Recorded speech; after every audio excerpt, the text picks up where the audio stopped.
একটা চোর চুরি করে, একটা ছেলে চুরি করে, একটা ছেলে খুন করে, ওই ছেলেটা মার্ডার করে, ওই ছেলেটা মদ খায়। হঠাৎ একদিন বোম বাঁধছিল, বোম বাঁধতে বাঁধতে নিজের বোম নিজের হাতে ফুটে গেছে, হাতটা যেন চুরমার হয়ে গেছে।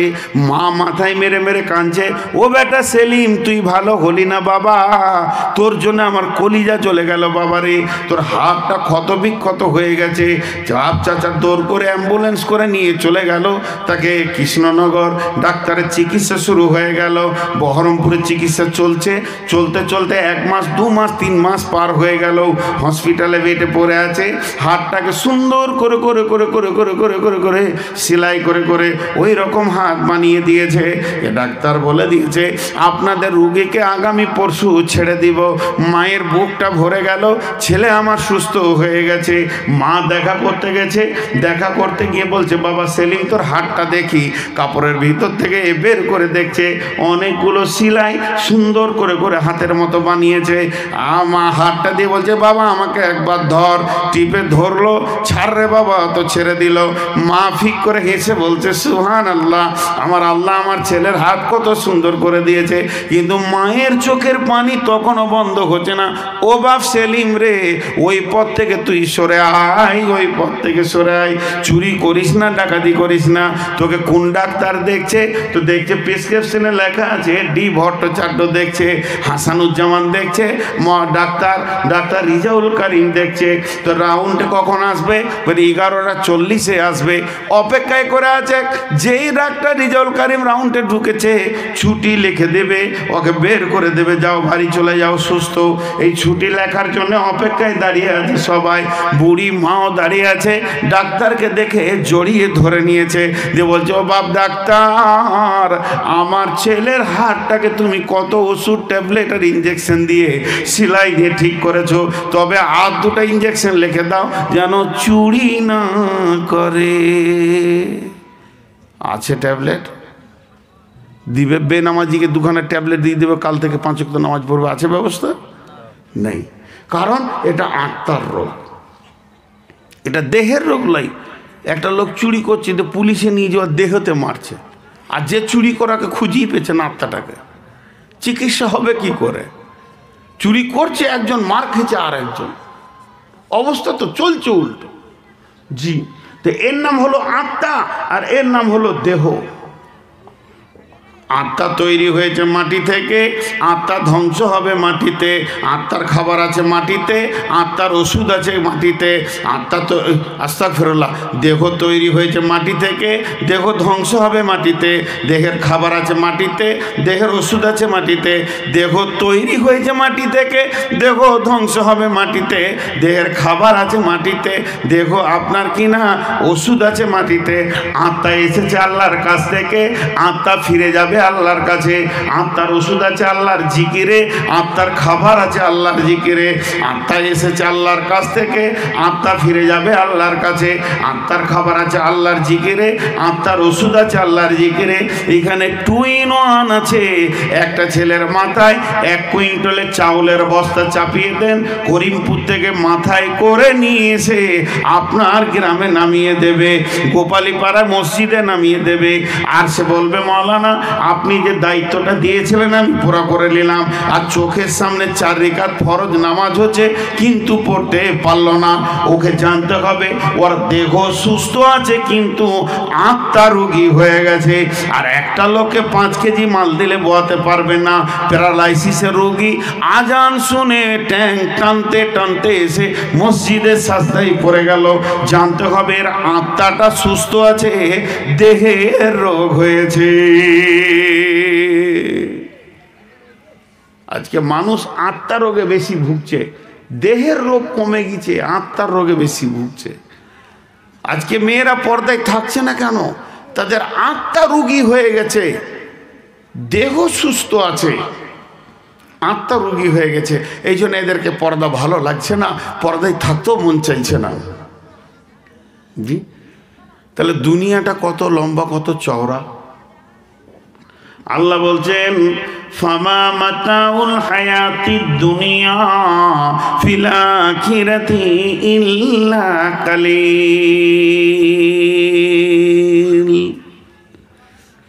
কিয়ামতের ময়দানটা কত লম্বা চওড়া হবে। কানা মিকদারুহু 50 আলফ সানাতিন, 50,000 বছরে একটা দিন হবে। তো কিয়ামতের দিনটা 50,000 বছরে হবে।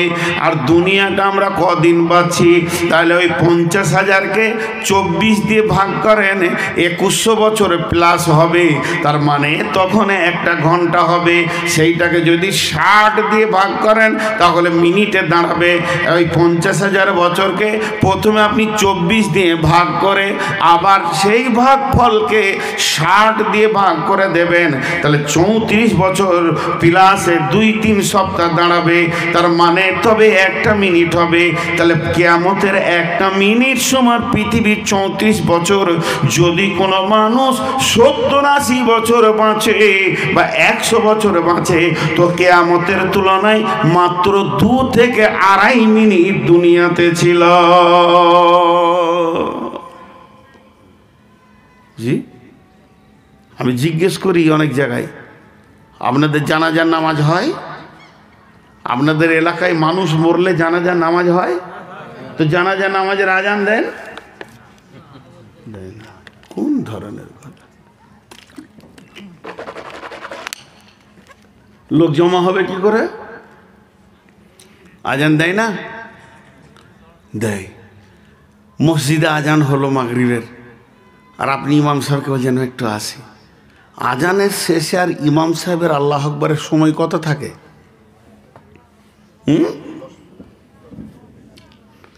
মুয়াজ্জিনের তাকবীর, শেষ তাকবীরে কি হয়? কাদ কামাতিস সালাহ, কাদ কামাতিস সালাহ, আল্লাহু আকবার, আল্লাহু আকবার, লা ইলাহা। আর ইমামের আল্লাহ আকবার কতটা পার্থক্য থাকে? কয়েক সেকেন্ড। যদি বিরাট বড় ইজতেমা হয়, ভাই কাতারগুলো সোজা করেন, ভাই ডান দিকে দেখেন, বাঁ দিকে দেখেন, ভাই এই সামনে লোক একটু দাঁড়ায়, ভাই আপনি একটু পিছান, 1 মিনিট। এটা দুনিয়া। এটা মারফুল কোরআনে তাফসীর করেছে, কি বলছেন? ফামা মাতাউল হায়াতিদ দুনিয়া ফিল আখিরাতি ইল্লা কালিল। ও পৃথিবীর বাসীরা, ও দুনিয়াওয়ালা, তোমরা কান করে শোনো। যেদিন তুমি পৃথিবীতে এসেছো, তোমার কানে আজান পড়ে গেছে, তোমার কানে তাকবীর পড়ে গেছে, তার মানে তোমার জিন্দেগির আজানটা শেষ হয়ে গেছে। তোমার ইমামও রেডি হয়ে আছে, খালি তুমি মরে দেখো। ইমাম সাহেব এসে প্রথমেই তাকবীর বেঁধে দিয়ে বলবে, আল্লাহুম্মা গফির লি হাইয়িনা ওয়া মাইতিনা ওয়া শাহিদিনা। এখানে স্টেজে বলেন, চেয়ারে বলেন, নিচে বলেন, আর মেয়ে বলেন, পুরুষ বলেন, ছেলে বলেন, যুবক বলেন, বৃদ্ধ বলেন, নারী পুরুষ যতজন আছি সকলের জিন্দেগির আজান শেষ হয়ে আছে। শুধু ইমাম উজু করে রেডি আছে। আর আমাকে এরই মাঝে কিছুক্ষণ আল্লাহ দুনিয়া করতে দিয়েছে, তাই আমি সব ভুলে গিয়ে সুদ আর জুয়াতে নেমে গেছি। আজকের বক্তব্যের বিষয়বস্তু হলো দুনিয়া আখেরাত। এ দুটো নামে প্রচার আছে। আর একটা হচ্ছে মহা সফর। এমন একটা সফরের কথা বলবো যে সফরে মানুষ বেরিয়ে গেলে আর ফিরে আসে না, চলে যায়। আর সেইটাই কেন্দ্র করে এই কমিটি আজকে জালসাটা করেছে। মহা সফর। কাল দুইটি,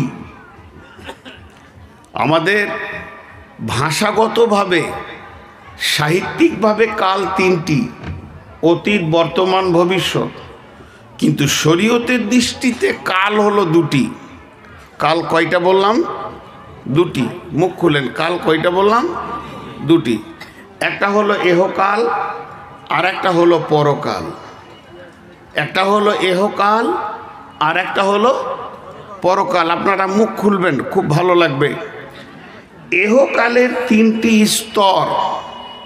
এহকালের 3টি স্তর: আলামে আরওয়া, আলামে আজসাম, আলামে দুনিয়া। পরকালে 3টি স্তর: আলামে বারজাখ, আলামে ইয়াউমাল কিয়ামা, আলামে আখেরা। টোটাল হলো 6টা জগৎ: আলামে আরওয়া, আলামে আজসাম, আলামে দুনিয়া, আলামে বারজাখ, আলামে ইয়াউমাল কিয়ামা, আলামে আখেরা। টোটাল হলো 6টা জগৎ। আর একবার বলছি, আলামে আরওয়া, আলামে আজসাম, আলামে দুনিয়া, আলামে বারজাখ, আলামে ইয়াউমাল কিয়ামা, আলামে আখেরা, 6টা জগৎ বলে দিলাম। এবার বাংলায় বলবো।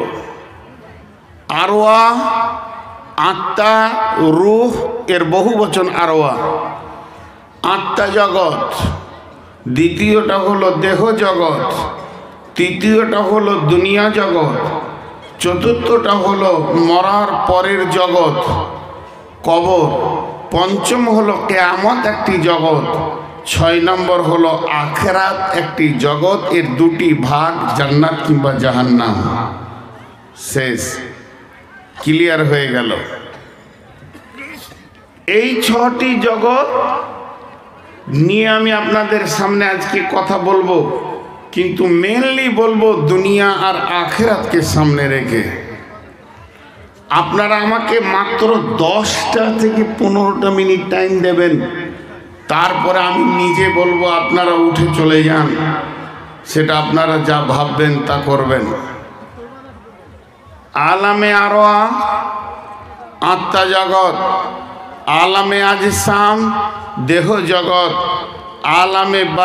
আলামে বারজাখ কবর একটা জগৎ, আলামে ইয়াউমাল কিয়ামা, আলামে আখেরা।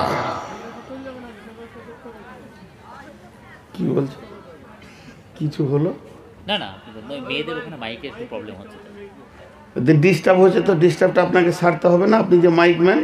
না না, বলা হচ্ছে ওরা যদি শুনতেই না পেল তাহলে মাইক হলো কি করে? আপনি যান, বিষয়টা দেখেন।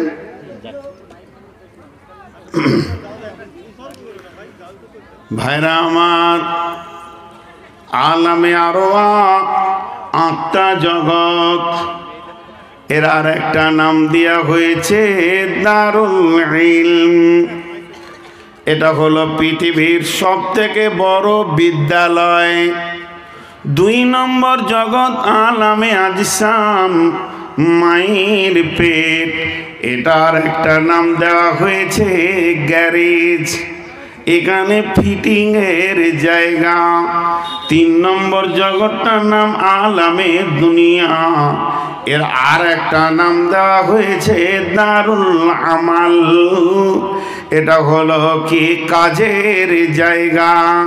4 নম্বরে আলামে বারজাখ, এর আর একটা নাম হচ্ছে কবর, এটা হলো আমাদের আর একটা নাম দেওয়া হয়েছে দারুল ইমতিহান, এটা হলো পরীক্ষার হল।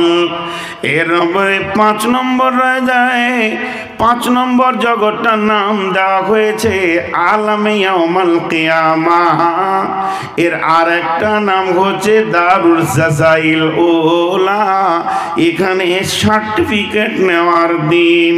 6 নম্বর জগৎটার নাম দেওয়া হয়েছে আলামে আখেরা, জগতের শেষ জগৎ, তার নাম হচ্ছে আখেরা, এটা হলো জান্নাত দারুজ জাযা, সেখানে চিরদিন দুনিয়ার আমলের বদলার জায়গা। যদি কেউ গুনাহ করে তার জন্যে হবে জাহান্নাম। জাহান্নাম কিন্তু আসলে জায়গা নয়, জাহান্নাম হলো জেলখানা।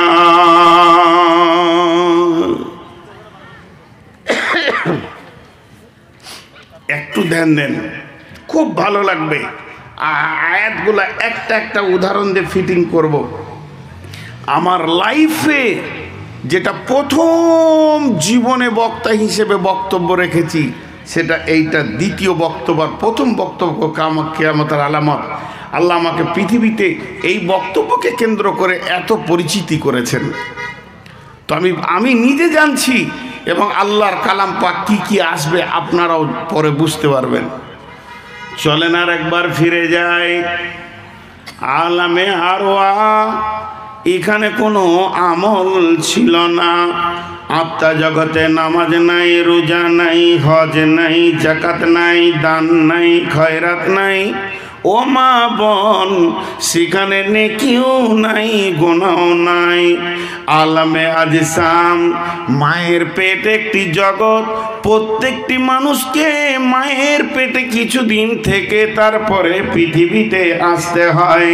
তো মায়ের পেটের ভিতরে কোনো আমল নাই, নামাজ নাই, রোজা নাই, হজ নাই, যাকাত নাই, তেমনি নেকিও নাই, গুনাহ নাই।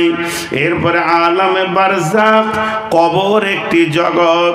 এখানে আপনার জীবনের হিসাব নেওয়া হবে। ইদা উদিয়াল মাইয়াতু ফিল কবরি আতাহু মালাকানে ফায়াকুলানি মান রাব্বুকা মা দীনুকা মান নাবিয়ুকা।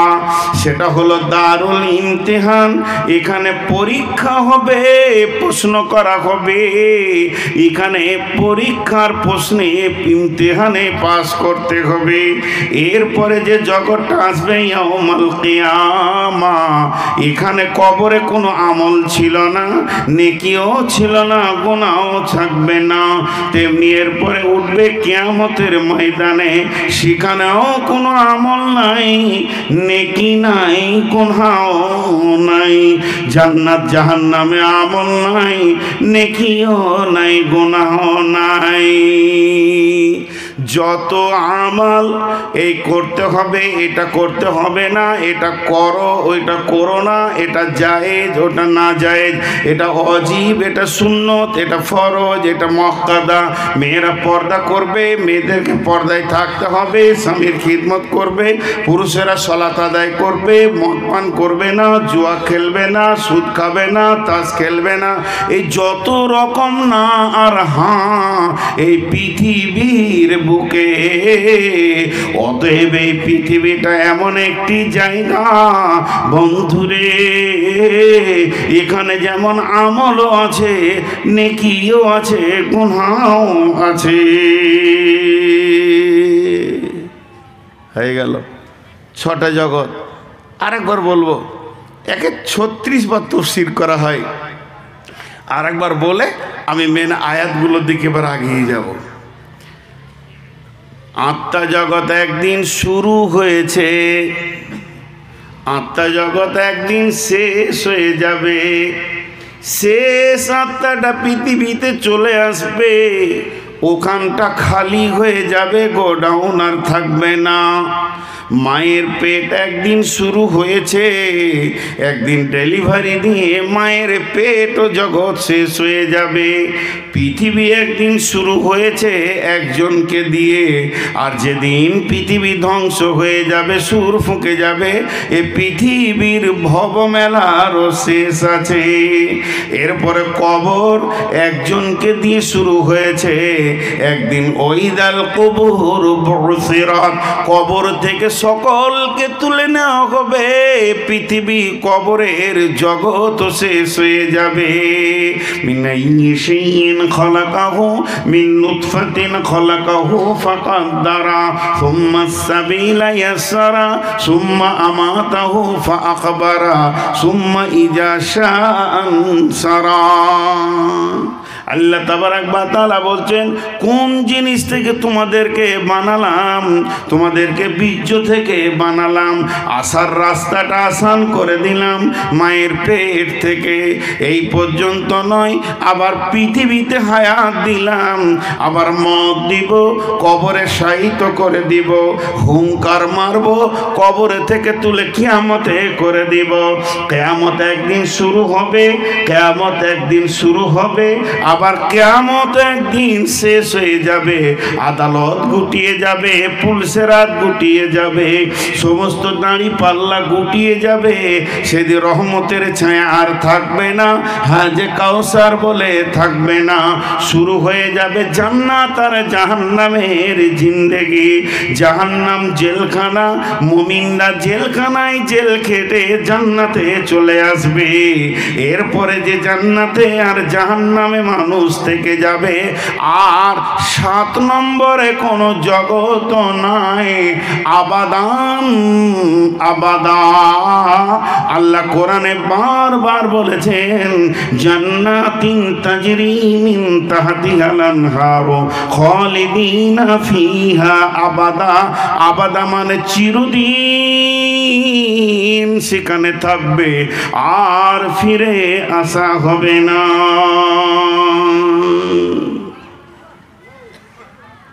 হয়ে গেল, 6টা জগতের কথা বললাম। একটা একটা করে ছোট ছোট করে তফসির করব, বেশি লম্বা করব না। মেন তফসির করব কোনটাকে নিয়ে? এই দুনিয়াটাকে নিয়ে আর আখেরাতটাকে নিয়ে। এক বিশাল সফর, এই সফরে আমরা সবাই মুসাফির। এখন একটা প্রশ্ন ছোট্ট করে করব, আর আপনারা ছোট্ট করে উত্তর দিয়ে দেবেন। ভুল হলেও মুখ খুলবেন, ঠিক হলেও মুখ খুলবেন। আপনারা কি চুপ করে বসে আছেন না দৌড়ছেন? লোকগুলো মুখ খুলে না। চুপ করে বসে আছেন না দৌড়ছেন? এই জন্যই তো ইউটিউবারদেরকে বন্ধ করে দিব। আগামী বছরে জানুয়ারি থেকে শুরু হয়ে যাবে, কোনো ইউটিউবার যেন না থাকে। আমরা বসে নাই, দৌড়ছি। ট্রেনে লোক চুপ করে বসে চা খায়, কিন্তু দরে বুঝতে পারে না। তো পৃথিবীতে যারা আছে তারা দৌড়ছে কবরের দিকে। কেউই চুপ করে বসে নাই। প্রতি সেকেন্ডে কয়েক হাজার কিলোমিটার গতিতে আমরা কবরের দিকে দৌড়ছি। আমরা কেউ বসে নাই, আমরা কেউ বসে নাই। আমরা কয়েক হাজার কিলোমিটার গতিতে কবরের দিকে দৌড়ছি। তো আল্লাহ তাবারাক ওয়া তাআলা বলছেন যে তোমরা সব গতিশীল, কিন্তু বুঝতে পারছো না। প্রথম জগৎটাই ফিরে চলে যায় আলামে আরওয়া, আত্মা জগৎ। সেটা আরেকটা নাম হচ্ছে বিদ্যালয়, স্কুল, কলেজ, ভার্সিটি। সেখানে আবার শিক্ষা কি হলো? পৃথিবীর সব থেকে বড় শিক্ষাটা ওখানে হয়েছে। পৃথিবীর সব থেকে বড় শিক্ষা। ওর পরেও কোনো শিক্ষা নাই, আর ওর আগে কোনো শিক্ষা নেই। এত বড় শিক্ষাটা ওখানে হয়েছে। কোন শিক্ষা? আল্লাহ তাবারাক ওয়া তাআলা বলছেন বিসমিল্লাহির রহমানির রহিম وَإِذْ أَخَذَ رَبُّكَ مِنْ بَنِي آدَمَ مِنْ ظُهُورِهِمْ ذُرِّيَّتَهُمْ وَأَشْهَدَهُمْ عَلَى أَنفُسِهِمْ। আল্লাহ তাবারাক ওয়া তাআলা নিজের হাতটাকে আদমের পিঠে এইভাবে রাখলেন, আর রাখার পর যখন ঝুরঝুর করে সমস্ত আত্মাগুলো পড়তে লাগলো, তখন আমার আল্লাহ তাদের কাছে সাক্ষ্য গ্রহণ করে নিলেন। আলাস্তু বিরাব্বিকুম ক্বালু বালা, আমি কি তোমাদের রব নয়? আমরা সকলে বলেছিলাম আল্লাহ, হ্যাঁ আপনি আমাদের রব। আল্লাহ তাবারাক ওয়া তাআলা বলেন শাহিদনা আন তাকুলু ইয়াউমাল কিয়ামাতি ইন্না কুন্না আন হাযা গাফিলিন। আল্লাহ তাবারাক ওয়া তাআলা বলছেন কঠিন কিয়ামতের মাঠে যখন তোমাদেরকে রবের ব্যাপারে প্রশ্ন করা হবে, তখন তোমরা বলবে আমরা এ ব্যাপারে গাফেল ছিলাম। বস্তুত তোমরা এ ব্যাপারে গাফেল হয়ে রয়েছো। পৃথিবীর প্রথম শিক্ষা হলো রব, পৃথিবীর প্রথম শিক্ষা হলো রব, পৃথিবীর প্রথম শিক্ষা হলো রব। আর এই শিক্ষাটা কে দিয়েছেন? সেই দিনের শিক্ষক কে ছিলেন? সেই দিনের মাস্টার কে ছিলেন? সেই দিনের টিচার কে ছিলেন? সেই দিনের মুআল্লিম কে ছিলেন? স্বয়ং আল্লাহ রব্বুল আলামিন ছিলেন। এত বড় শিক্ষক পৃথিবীর কোনো ভার্সিটি বিদ্যালয়ে নাই। এমন কি বিশ্ব নবীও পর্যন্ত সেদিন ছাত্র। হযরত হজরতে আদম থেকে নূহ, হুদ, সালেহ, ইসমাইল, ইব্রাহিম, দাউদ, সুলাইমান, ঈসা, মুসা, হারুন, দাউদ সব সেদিন ছাত্র হয়ে বসে আছেন। আর আমার রব সেদিন বলছেন, আলাস্তু বিরব্বিকুম, আমি কি তোমাদের রব নয়? আমরা সকলেই বলেছিলাম কলু বালা। ওখানে বস, পাছায় বাঁদরে হার আছে নাকি? ছোট ছেলে চেয়ারটাকে টেনে নিয়েছে, মুখের সামনে বসে গেল। খুব বেয়াদব বক্তা। তাহলে পৃথিবীর সব থেকে বড় শিক্ষা হলো রব। মা বোন কান করে শোনেন, কবরের প্রথম প্রশ্ন কি? মান রব্বুকা। এবার দেখেন শিক্ষার সঙ্গে প্রশ্নের মেল আছে কিনা। শিক্ষা দিয়েছেন আল্লাহ। আপনি আমি মুসলমানের ঘরে জন্ম নিয়েছি, আমরা বলে দিব যে হ্যাঁ আপনি শিখিয়েছেন। কিন্তু হিন্দু ঘর, জৈন, খ্রিস্টান, বৌদ্ধ এরা যদি বলে যে আল্লাহ জানি না আপনি রব, বলে আমি তো শিখিয়েছি। জানি না বললে হবে? আর এই ক্লাসটা হয়েছিল কোথায়? জায়গাটা কত দামি, জান্নাতুল ফেরদাউসের ভিতরে। আত্মার গোডাউনটা, আত্মা যেখানে আল্লাহ বানিয়ে রেখেছেন, পৃথিবীতে যত আত্মা আসবে মাদম সন্তান, সেই গোডাউনটা হচ্ছে জান্নাতুল ফেরদাউসের ভিতরে একটা ময়দান, যে ময়দানে আদমকে তৈরি করা হলো। ইয়াবার এসে কি সুন্দর ট্যাঙ্ক দিয়ে বসলো, তারা আজীব জায়গায় জালসা করতে এসেছে। তো যাই হোক, উনি বসেছেন, ঠিক আছে, বয়স্ক মানুষ। আপনারা আমার দিকে ধ্যান করেন, আপনারা আমার দিকে খেয়াল করেন। তো সেটা জান্নাতুল ফেরদাউসের জায়গা। কথাটা বলেন আমাদেরকে, জায়গাটা কত ভালো। হিন্দু, মুসলিম, জৈন, খ্রিস্টান, বৌদ্ধ, তারপরে ইহুদি, নাসারা, মাজুসি, অগ্নিপূজক, মূর্তি পূজক সবাই আসছে কোথা থেকে? জান্নাতুল ফেরদাউস থেকে আসছে। কারণ ওখানেই স্টোর। যে আল্লাহ শিক্ষা দিলেন রব, তার মানে আল্লাহ আমাদেরকে রবের শিক্ষা দিয়েছেন যে পৃথিবীতে রবকে চিনতে হবে। কারণ প্রথম প্রশ্ন কবরে আসবে রব। ঝামেলা ক্লিয়ার। এখন একটা কথা বলি, আদম আমাদেরকে, আদিটা বাদ দিয়ে শুধু পিতা বলেন কেন? অসুবিধা কি আছে? আদম আমাদেরকে, আবার আদিটা বলবিও, আদি বলবেন কেন? সরাসরি পিতা। আদম যদি আমার বাপ হয়, তাহলে আমার ছেলের কে হয়েছে? কথা উত্তর দেয় না। আদম যদি আমাদের বাপ হয়, তা আমার ছেলের কে হয়েছে? দাদু হয়েছে। কিন্তু আসলে তা নয়। আদম সবারই বাপ। কেন সবারই বাপ? তার দলিলটা কি? যে আয়াতটা আমি মোবাইল দেখে পড়লাম, এই আয়াতটাই হলো দলিল। তার কারণ আমার দেহে দুইটা জিনিস আছে, 2 in 1। একটার ভিতরে দুটি জিনিস, একটা আমার আত্মা আর একটা আমার দেহ। পৃথিবীর যে মা বাপকে নিয়ে আমি কাগজ কলমে আধার কার্ডে পরিচয় দিয়েছি, এই মা বাপটা হলো আমার দেহের ব্যাপারে মা বাপ। কিন্তু আমার আত্মার আব্বা, তখন মায়ের দরকার হয়নি। বিনা মায়ে আব্বার পিঠ থেকে সরাসরি আত্মাগুলি বানানো হয়েছে। এর জন্য আদি পিতা, আমাদের সকলেরই পিতা হলেন আদম। আত্মাটা আদমের নির্যাসের, আর দেহটা হলো বর্তমান পৃথিবীর মা বাপের ক্রসে। জি, এটা হলো আলামে আরওয়া, আত্মা জগতের কথা বলছি মা বোন। এখন মজার একটা খবর আমি আপনাদেরকে শোনাই।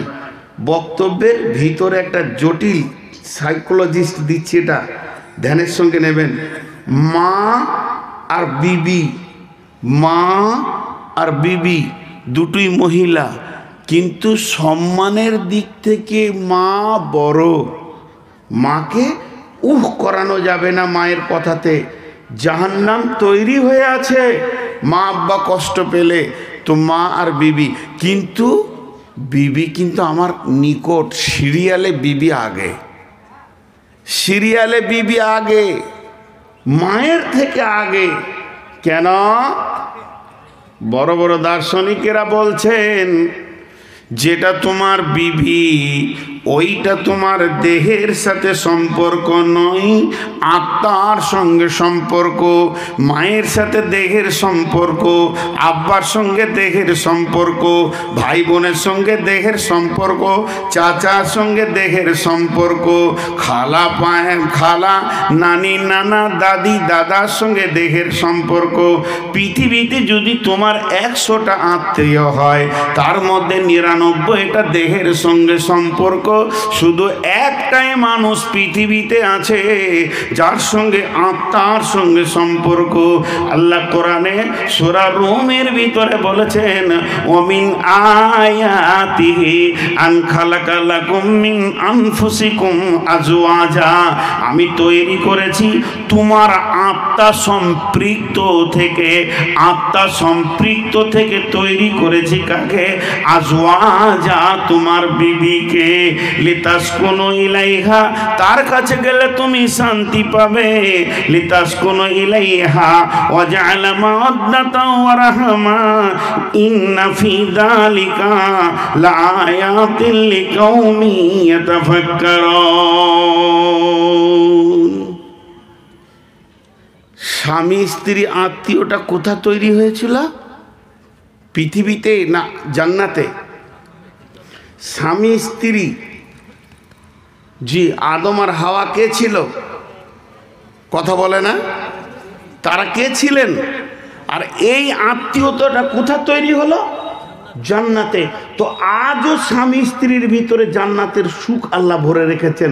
আল্লাহ বলেছেন লিতাসকুনু ইলাইহা, পুরুষ তোমার উগ্রমূর্তিকে ঠান্ডা করবে তোমার বিবি। ওয়াজআলা বাইনাকুম মাওয়াদ্দাতা ওয়া রাহমা, একে ওপরে মাখামাখি করলে আল্লাহ তোমাদের দুইজনকে দুইজনের ভিতরে আনন্দ দেবে, আল্লাহ রহমত শান্তি বর্ষণ হবে সেখানে। তার মানে জান্নাতি সুখ বিবির কাছে লুকানো আছে। এটা কোথাকার আত্মীয়? আমার আমার বিবি, আমার বিবি আমার জান্নাতের আত্মীয়, আত্মা জগতের আত্মীয়। পৃথিবীর এটা প্রথম সেটিং নয়, এটা দ্বিতীয় সেটিং চলছে বিবির সঙ্গে। ফার্স্ট সেটিং আমার আত্মা জগতে হয়ে গেছে, এটা দার্শনিকরা বলছেন। তবেই তুমি পৃথিবীতে তাকে দেখে আনন্দ পাচ্ছ, কারণ সে তোমার অর্ধাঙ্গিনী। দুই ভাগ বিভাজন করে একটাকে তোমার শ্বশুরের শাশুড়ির কাছে দেওয়া হয়েছে, একটা তোমার মা বাপের কাছে দেওয়া হয়েছে। এখানে লম্বা তথ্য কথা আছে, আমি সেদিকে যাচ্ছি না। অনেক বুড়ি মা আছে, ছেলেকে আর বৌমাকে হাসতে দেখলে আর কলজে জ্বলে যায়, কিন্তু ওটা যে জান্নাতের টুকরা, হাসবি। তো যাই হোক, এদিকে আমি আর বাড়াচ্ছি না। তো আত্মা জগতে যে প্রেম, যে ভালোবাসা, এটা বিবির সঙ্গে, বাকি কারোর সঙ্গে নয়। এর জন্য এটা জান্নাত পর্যন্ত থাকবে আত্মীয়তাটা। কীরকম? যেদিন মারা যাবে সবাই কিয়ামতের মাঠে উঠবে তো নাফসি নাফসি করবে, জাহান্নাম চলে যাবে তো ত্রাহি ত্রাহি করবে, কবরে কেউ কাউকে মনে রাখতে পারবে না। তবে জান্নাতে তো কোনো টেনশন নাই, তবে জান্নাতে তো কোনো টেনশন নাই, তবে জান্নাতে তো কোনো টেনশন নাই। সেখানে মায়ের জান্নাত আলাদা, বাপের জান্নাত আলাদা, বেটার জান্নাত আলাদা, বেটির জান্নাত আলাদা, মামার জান্নাত আলাদা, মামি চাচার জান্নাত আলাদা, ফুপির জান্নাত আলাদা, খালার জান্নাত আলাদা। এখানে ভাইয়ের জান্নাত আলাদা, বোনের জান্নাত আলাদা, কেউ কারো জান্নাত ভোগ করবে না। তবে জান্নাতের ভিতরে কুটুম যাওয়া আসা হবে। আমি বাবার জান্নাতে বেড়াতে যাব, আমার আব্বা আমার জান্নাতে বেড়াতে আসবেন, আত্মীয়তার পরিচয় থাকবে। তবে যদি তারা সকলে জান্নাতি হয়, তবে তেমনি স্বামী স্ত্রী দুজনেই যদি জান্নাতি হয়, এদের জান্নাত আলাদা হবে না, এদের দুজনকে একই খাটে শোয়াবেন আল্লাহ। জি, কিছু কিছু মানুষ মনে করে, হায় রে, আবার ওই খ্রিস্টানিটা কি, হ্যাঁ, দুনিয়াতে তো জান জ্বলিয়ে দিলে আবারও থাকবে জান্নাতে, মনে মনে হবে। জি না, জান্নাতে যতজন নারী পুরুষ ঢুকবে প্রত্যেকেরই চরিত্র হবে নবী মুহাম্মদ সাল্লাল্লাহু আলাইহি সাল্লামের মতো, বিধায়ী টেনশন আর থাকবে না। তো যাই হোক, আমি যে আত্মা জগতের কথা বলছিলাম, সেই আত্মা জগৎটা আলাদা। আত্মা জগতের সঙ্গে দেহ জগতের কোনো সম্পর্ক নাই। জি, এবার আসেন, মায়ের পেট, এইটা একটা ছোট্ট জগৎ, এখানে বেশি দিন নয়, কম বেশি 10 মাসের মতো এখানে স্ট্যান্ড থাকতে হয়। সন্তানকে দেন, আল্লাহ দেন, সন্তানকে দেন, আল্লাহ দেন। আবার যদি জিজ্ঞেস করি সন্তানকে দেন না আল্লাহ দেন, বলে গোরস্থানের কালেকশন চলছে, হুজুর 500 নেন, হুজুর 1000 নেন। আমার 5000 টাকা আব্বার নামে, মায়ের নামে 2000 টাকা দিলাম, আমি দিলাম 1000 টাকা বিবির নামে, যে যার নামে পারছে দান করছে। এরই ভিতরে কত বাগা এসে বলছে, হুজুর আপনি 1000 টাকা নেন, দোয়া করেন যেন আমার আল্লাহ একটা সুন্দর বেটা দেয়। ওর বেটার খুব শখ, মানে ও হাদিস কোরআন শুনেছে, যদি কারো ভালো বেটা হয় আর মাদ্রাসায় পড়িয়ে মৌলবি করে তো ওর মাথায় নূরের তাজ দেওয়া হবে মা বাপের মাথায়। চাইছে আমি ওইটা পাবো। খুব দোয়া করেছে, আল্লাহ একটা ভালো মেধা বেটা দাও যেন হাদিস কোরআন পড়ে হাফেজ কারি মৌলানা মুফতি মুহাদ্দিস হয়ে যায়। ও তো মনের খুশিতে আলহামদুলিল্লাহ, যাক ভালো বেটার বাপ হব। পরের বছর ওই বক্তা আবার এসেছে, প্রথমেই বলছে দাঁড়ান জালসা তো করবেন, বেটা হয়নি। মৌলানা বলছে কোন খরিদ্দারের পাল্লাই পড়লাম, দোয়া কবুল হয়নি, বেটা হয়নি। তো মৌলানা কাছে ডাকছে, এসো। বিয়ে কোথা হয়েছে? বিয়ে করিনি, বিয়ে করিনি, বেটা হয়নি। আচ্ছা বিয়ে করিনি, বেটা হয়নি, এটা কেমন লাগছে না শুনে? বিয়ে হলো না তা ছেলে হবে কি করে? জি, ও ভেবেছে কাঁঠাল গাছে একটা বেটা পাওয়া যাবে। বিয়ে করো, পরের মেয়েকে মহারানা দিয়ে হারাম মেয়েকে হালাল করো, তারপরে তাকে তুমি বিছানায় নিয়ে এসো। বিছানায় নিয়ে এসে সুন্নতের তরিকায় তাকে বিবি বলে গ্রহণ করে নাও। এরপরে তুমি তার সঙ্গে ক্রস করো, তার সঙ্গে ক্রস করে তারপরে শুক্রাণু ডিম্বাণুর কাছে পৌঁছাবে। তারপরে আস্তে আস্তে বাচ্চা তৈরি হবে।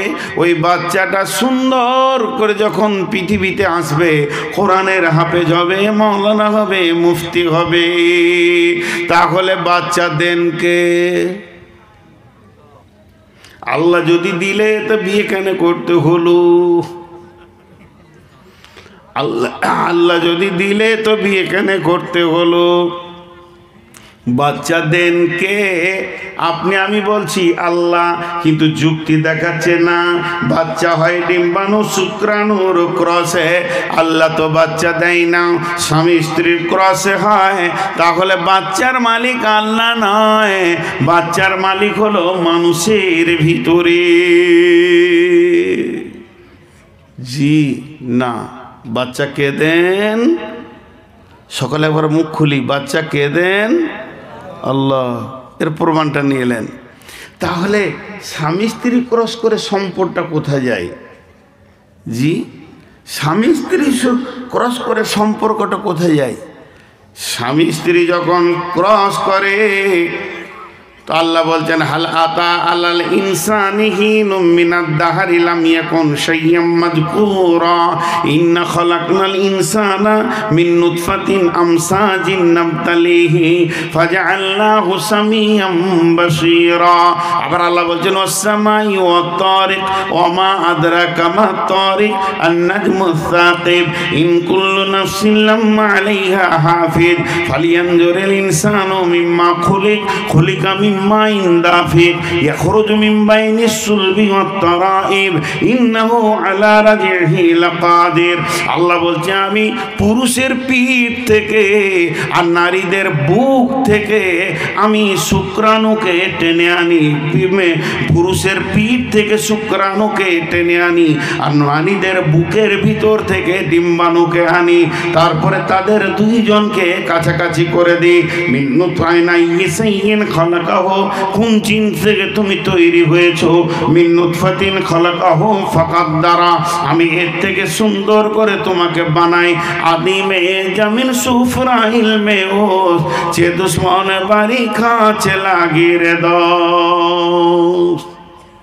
নিহাদ লাল ফিরোজ দর সুলবে সঙ্গ গুলে লাল দর সাখ ফিরোজ রঙ্গ। আল্লাহ তাবারক ওয়া তাআলা বলছেন যে শুনে নাও, আমি তোমাদের পেটের ভিতরে যে পুতলাটা তৈরি করি, এটা মা বাপের শুক্রাণু এবং ডিম্বাণুর ভিতর থেকে আস্তে আস্তে ওটা বীর্যটা রক্তপিণ্ড, তার ভিতর থেকে আস্তে আস্তে চোখ কান, একটা পুতুল, একটা সুন্দর অবয়ব পরিপূর্ণ রূপ হতে 120 দিন লাগে। 120 দিন লাগে। 340 দিনে 3 রকম পরিবর্তন ঘটে যায়। যখন ওটা 120 দিনে পুরো পুতুলটা তৈরি হয়ে যায়, তখন আমার আল্লাহ ফেরেশতার মাধ্যম দিয়ে ওই গোডাউন থেকে জান্নাতুল ফেরদাউসের ভিতরে যে গোডাউনটা আছে, আদমের পিঠ থেকে যে আত্মাগুলো বের করেছে, ওই একটা আত্মাকে বলে চলে যা, তো সিধা চলে যা নদিয়াতে, দেখা অমুক গ্রামে এক মহিলার পেটে একটা লাশ পড়ে আছে, জীবিত নয়, ওটা একটা পুতুল পড়ে আছে, এই পুতুলটার ভিতরেই তোমাকে থাকতে হবে। তাকে ফেরেশতা এসে সেখানে দিয়ে চলে যায়। আত্মাটা এসে প্রথমেই লাশ দেখে, তারপরে তার ভিতরে ঢুকে যায়। যখন বাচ্চাটা আত্মা পেয়ে যায়, পুতুলটা আত্মা পেয়ে যায়, ও তখন নড়ে উঠে। আর যখনই নড়ে উঠে, মা বুঝতে পারে আমার সন্তান জীবিত আছে। এতদিন মেন্স বন্ধ হয়েছে, বমি বন্ধ হয়নি, মেন্স বন্ধ হয়েছে, বমি বন্ধ হয়নি, মেন্স বন্ধ হয়েছে, বমি বন্ধ হয়নি। এবার যখন বাচ্চা নড়ে উঠেছে, তখন বমির আধারটা কমে এসেছে। তার কারণ ওই মেন্সটাকে বাচ্চার খাবারে পরিণত করা হয়েছে নাভির মাধ্যম দিয়ে। অতএব মা বাচ্চা আস্তে আস্তে বড় হতে লাগলো। যেদিন ওর পরিপূর্ণ দিনগুলি হয়ে গেল, আল্লাহ যতদিন ওকে ওই পেটের জগতে রাখবে, এবার ধীরে ধীরে সুম্মা সাবিলা ইয়াসারা, প্রসব যন্ত্রণা উঠবে, পৃথিবীর বুকে সে চলে আসবে। তখন গাছ আলাদা, ফল আলাদা হয়ে যাবে, নাভিটা কাটা পড়ে যাবে, ফলের সঙ্গে আর গাছের সম্পর্ক থাকবে না। তখন মানুষ কোলে করে বাচ্চাটা নিয়ে ঘুরবে আর বলবে আল্লাহ আমাকে বাচ্চা দিয়েছে। তার কারণ ওই আত্মাটা আল্লাহ দিয়েছিল। যদি আত্মাটা আল্লাহ না দিত, তাহলে ওই বাচ্চাটা 3-4 মাসের পর আত্মা না পেলে পচে যেত, গলে যেত, সরে যেত, পড়ে যেত, নষ্ট হয়ে যেত। এরই নাম বাচ্চা নষ্ট হয়ে যাওয়া, কারণ তাকে আত্মা দেওয়া হয়নি। আবার অনেকে মায়ের পেটে আত্মা দিয়ে আবার মায়ের পেট থেকে আজরাইলকে দিয়ে তুলে নেওয়া হয়, সেই বাচ্চাটা নড়ার পরেও মারা যায়, এমনও ঘটনা ঘটে। তার মানে হচ্ছে আমার বডির ভিতরে 2টি জিনিস আছে, একটা হলো আমার দেহ, একটা হলো আমার আত্মা। যদি আমার আত্মা না থাকতো তো দেহ পৃথিবীতে আসতো না। অতএব আত্মাটার নামই হচ্ছে নূর মোহাম্মদ, এটা দেহটার নাম নূর মোহাম্মদ নয়।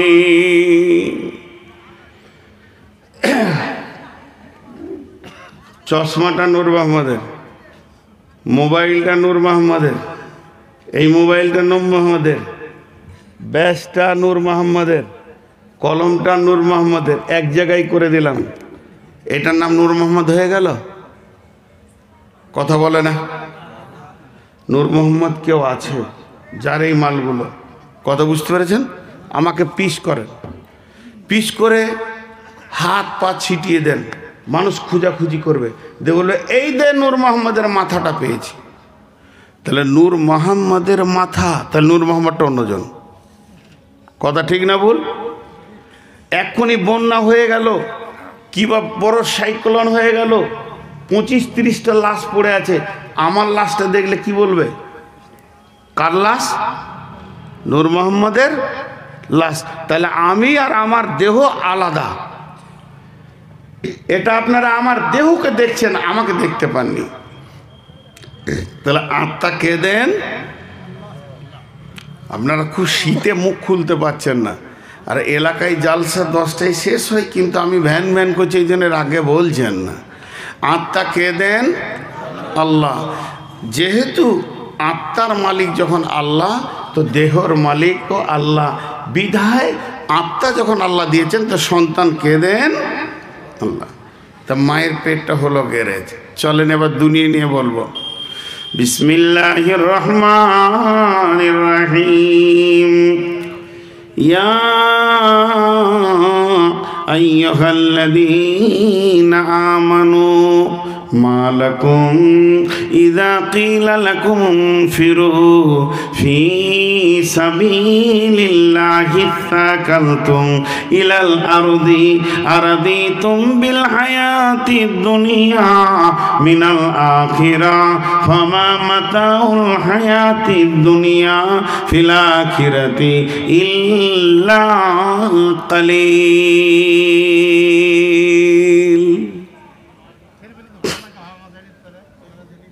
জি ভাই, রাগ লাগছে, বিরক্ত লাগছে? মা বোনেরা সব পালিয়েছে না?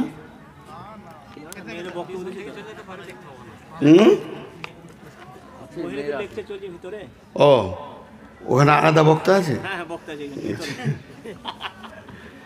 দেখেন, এখানে একটা কথা বলি, যে কোটি লোক আছেন এই আয়াতটা খালি তর্জমা শুনে চলে যাবেন। আরও দুটো আয়াত পড়েছি, যদি আপনাদের মন না চাই তা বলবো না। এই আয়াতটার ভিতরে কত তথ্য আছে দেখেন। ডাক্তারখানা যখন যাবেন তো ডাক্তার এখানে হাত দেয়, দিয়ে বলে কি হয়েছে। এটা আরবিতে হবে মা লাকুম, কি হয়েছে তোমার। ধৈর্য ধরে শুনেন, মা লাকুম, কি হয়েছে তোমার। তো আল্লাহ ওটাই বলছে, ইয়া আইয়ুহাল্লাযীনা আমানু, হে ইমানদারেরা, মা লাকুম, মা লাকুম, কি হয়েছে তোমাদের। একটা লোক ডাক্তারখানা ঢুকছে আর তার আগে এরম করছে, হ্যাঁ হ্যাঁ হ্যাঁ। ডাক্তারে বসে একটা ইঞ্জেকশন, দুটো ট্যাবলেট, একটা সিরাপ লিখে দেন। ডাক্তার তখন জিজ্ঞেস, তুমি ডাক্তার না আমি ডাক্তার? তখন বলছে আপনি। বলছে চুপ করো, কি হচ্ছে বলো। ঘন ঘন পেশাব, ঘুম আসে না, খেতে ভালো লাগে না, এনার্জি লস। ডাক্তার বলছে সুগার। এক কথায় মেরে দিলে, তোমার কি সুগার। তো এটা হলো দেহের রোগ। দেহের রোগ আলাদা, আত্মার রোগ আলাদা। একটা লোক বিড়ি খায়, এটা দেহের রোগ না আত্মার রোগ? জোরে বলেন না, আত্মার। একটা লোক চুরি করে, খিস্তি করে গাল দেয়, এগুলো কিসের রোগ? আত্মার রোগ। মদ খায়, তো কিছু লোক আছে, ওকে যেমন শরীরটা খারাপ তো বলে দিল তোমার হয়েছে সুগার। তা আল্লাহ জিজ্ঞেস করছে নামাজ পড়তে, ভালো লাগে না। রোজা, গ্যাস হয়। পর্দা, না না, কেন পর্দায় থাকবো, এত সুন্দর চেহারা যদি পাঁচজনকে না দেখাবো তো কি হইল। আল্লাহ বলছে তো জাকাত দিতে, সুদ, হ্যাঁ খুব খেতে ভালো লাগে, খুব খেতে ভালো লাগে।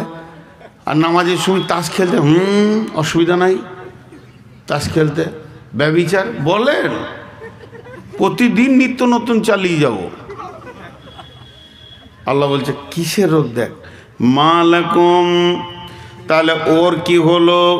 একজনের এনার্জি লস, ঘন ঘন পেশাব, ঘুম হয় না, খেতে ভালো লাগে না, শরীর টাল খেছে। আর একজনাকে জেনা করতে ভালো লাগছে, সুদ খেতে ভালো লাগছে, নামাজ ভালো লাগে না, পর্দা ভালো লাগে না, দেহ বের করে বেড়াতে ভালো লাগছে। এটা হলো আত্মার রোগ, এটা হলো দেহের রোগ। দেহেরটা ছিল ডায়াবেটিস, দেহেরটা ছিল সুগার। আত্মারটা কি রোগ? আত্মারটা কি রোগ? আত্মারটা কি রোগ? আল্লাহ বলছেন আরাদিতুম বিল হায়াতিদ দুনিয়া মিনাল আখিরা ফামা মাতাউল হায়াতিদ দুনিয়া ফিল আখিরাতি ইল্লা কালিল। মানুষ ভুল বকে কখন? মানুষ ভুল বকে কখন? বুঝেছেন? মুঝে पीने का शौक नहीं, पीता हूँ मैं गम भुलाने को। বোতল খেলে মানুষ ভুল বকে। তো শেখ সাদি কি বলছেন? गमे दुनिया माखोर के गम गमे आस्त, हम गम हाँ फरूतन अजियास्त। गमे दुनिया माखोर के बेहुदा आस्त, हिचका से दर दुनिया नया सुदास्त।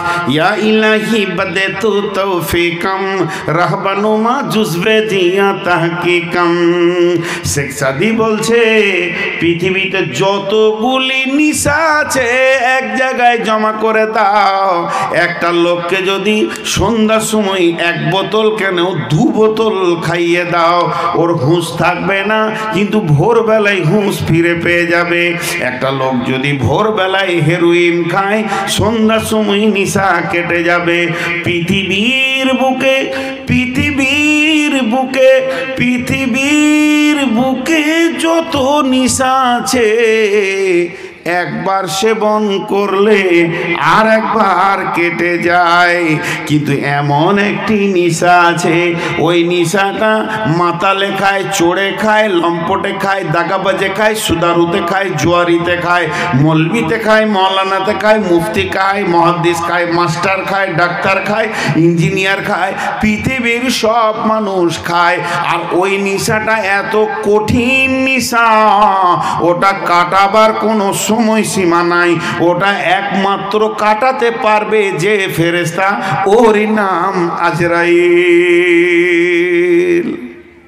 সেই নিশাটার নাম বলতে পারবেন? হ্যাঁ, আখ। ঘুমের ঘরে ভুল বকছেন নাকি?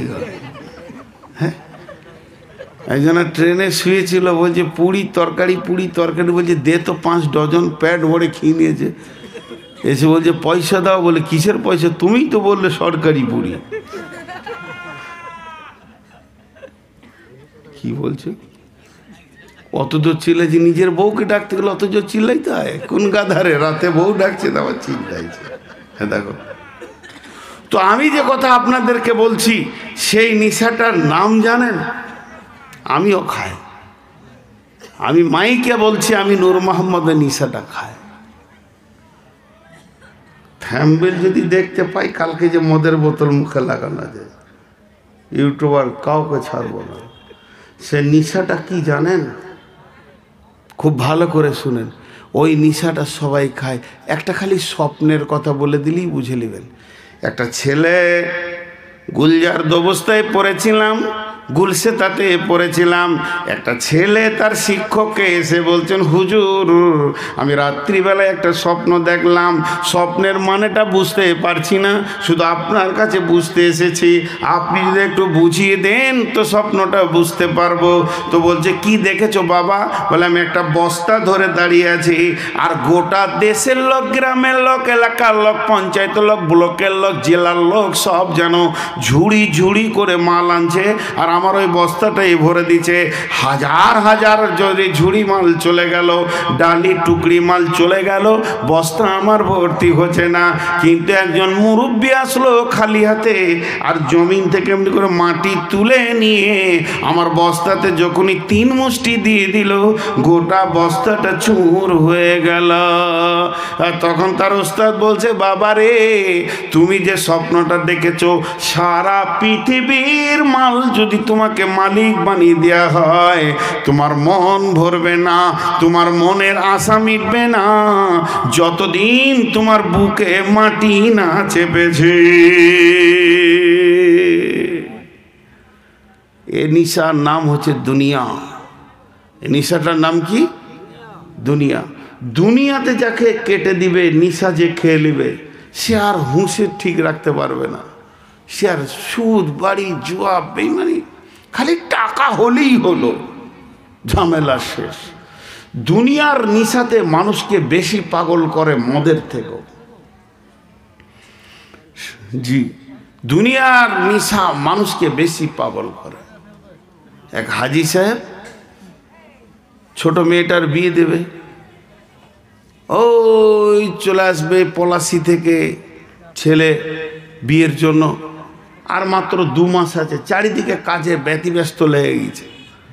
হাই সাহেব একটা মিস্ত্রিকে ডেকে বলছে এখানে গেটটা সুন্দর করে পাশে একটা চেম্বার করে সুন্দর পায়খানা একটা ব্যবস্থা করে দাও, মেহমানরা যেন স্টাইলস ফালিশ দিয়ে করতে হবে, মেহমানরা যেন এইদিকে পায়খানা ফিরে, ভিতর থেকে যেন ওইদিকে মেয়ে ছেলে মেহমানরা ফিরে, খুব সুন্দর ক্যাপাসিটি করছে, আর তাড়াহুড়ো করছে এইদিকে ওইদিকে ওইদিকে, এটা কর না রে, ওটা কর না রে। মিস্ত্রি বলছে চাচা চেম্বারটা 4 আর 10, 4-6 করে দিলেই 20-50 বছর চলে যাবে, 20-50 বছর চলে যাবে। তখন ওর বড় বেটা বলছে আব্বা কি করবো? আরে তোকে বললাম রডগুলো নিয়ে আই গা। খেপে গেছে এবার, রডগুলো নিয়ে আই গা, তোকে বললাম এখনো দাঁড়িয়ে আছিস, সিমেন্ট 20 বস্তা রড 2 কুইন্টাল নিয়ে আয়। এটা বড়টাকে বলেছে। আর মিস্ত্রি তখন বলছে 50 বছর কোনো ব্যাপার নাই, চেম্বারটা ভর্তি হবে না, 100 বছর আমি এটা করে দিই। তখন বলছে 15-8 কর, 50 বছর কি বলছিস, তোর হুঁশ আছে? 200-400 বছর যেন নষ্ট না হয়। আর 200-400 বছর এই জোরে বলতে গিয়েছে, আর ঘাড়ের রগটা কট করে শিখে যায়।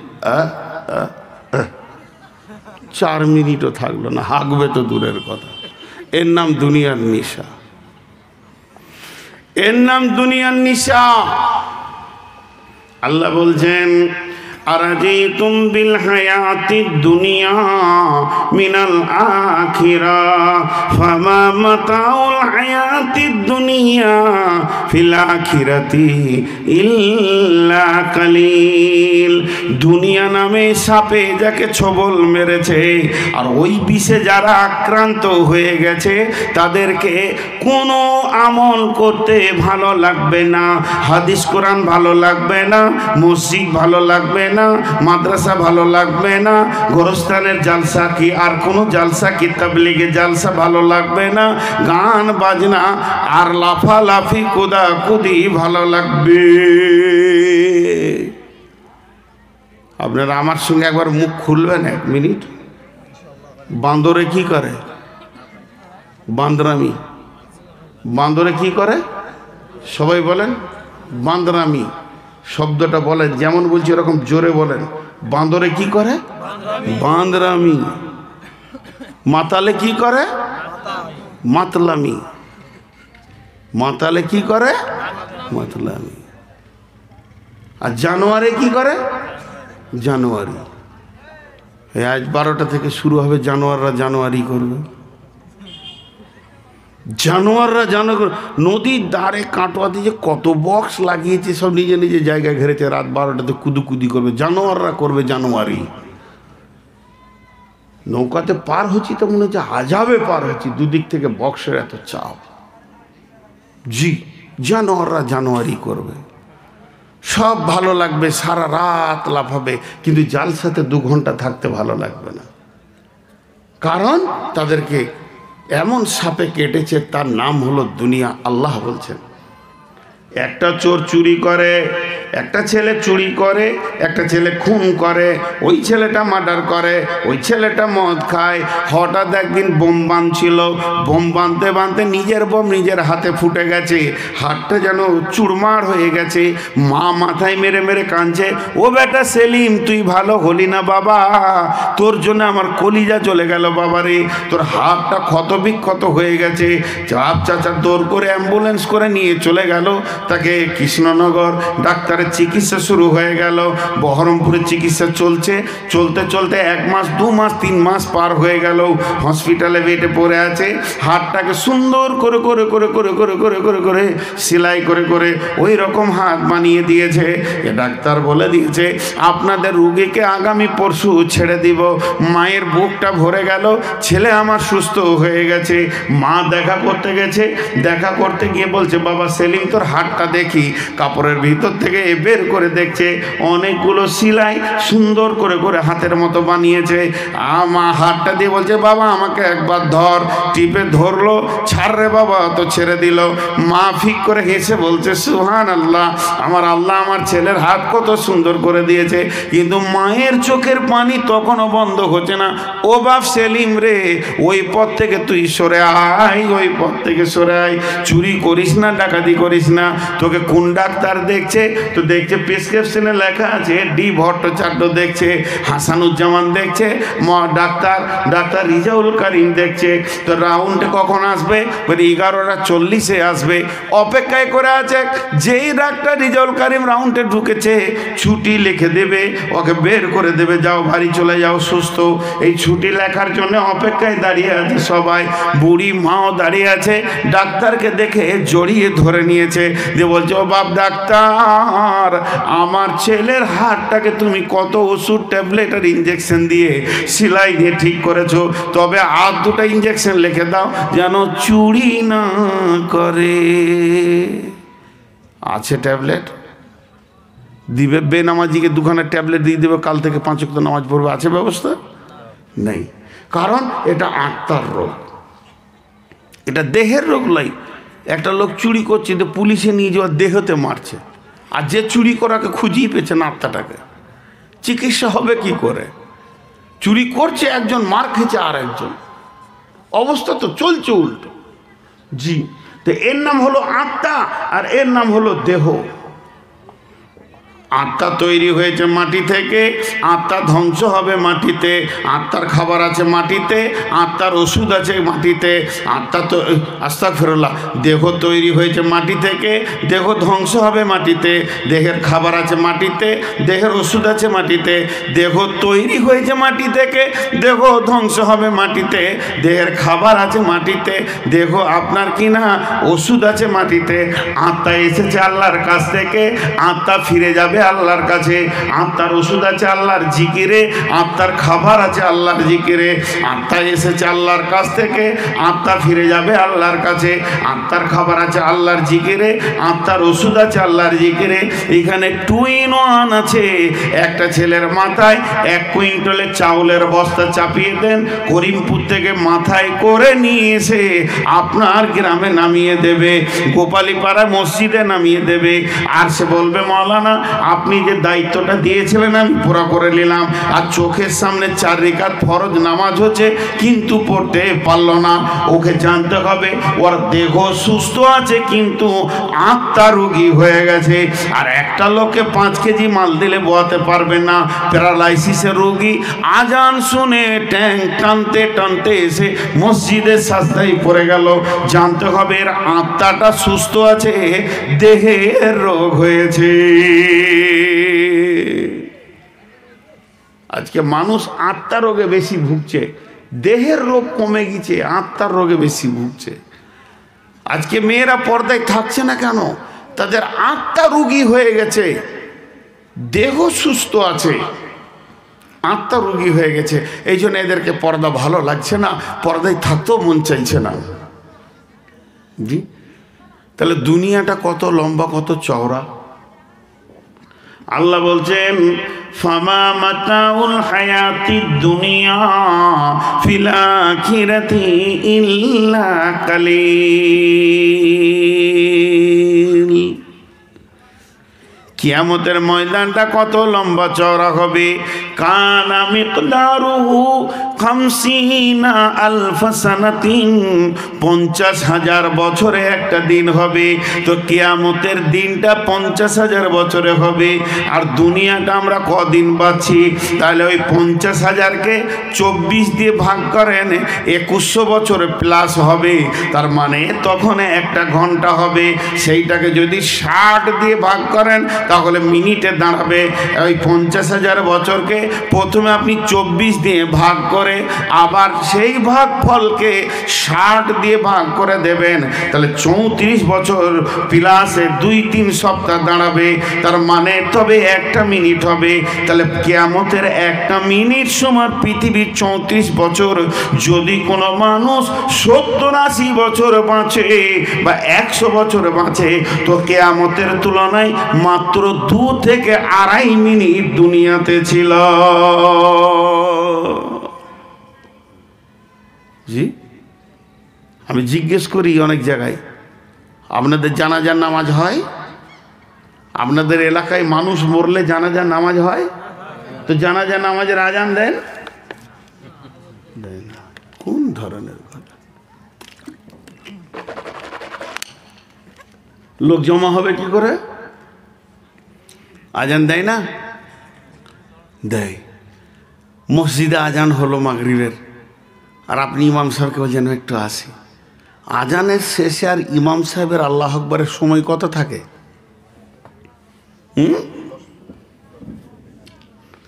মুয়াজ্জিনের তাকবীর, শেষ তাকবীরে কি হয়? কাদ কামাতিস সালাহ, কাদ কামাতিস সালাহ, আল্লাহু আকবার, আল্লাহু আকবার, লা ইলাহা।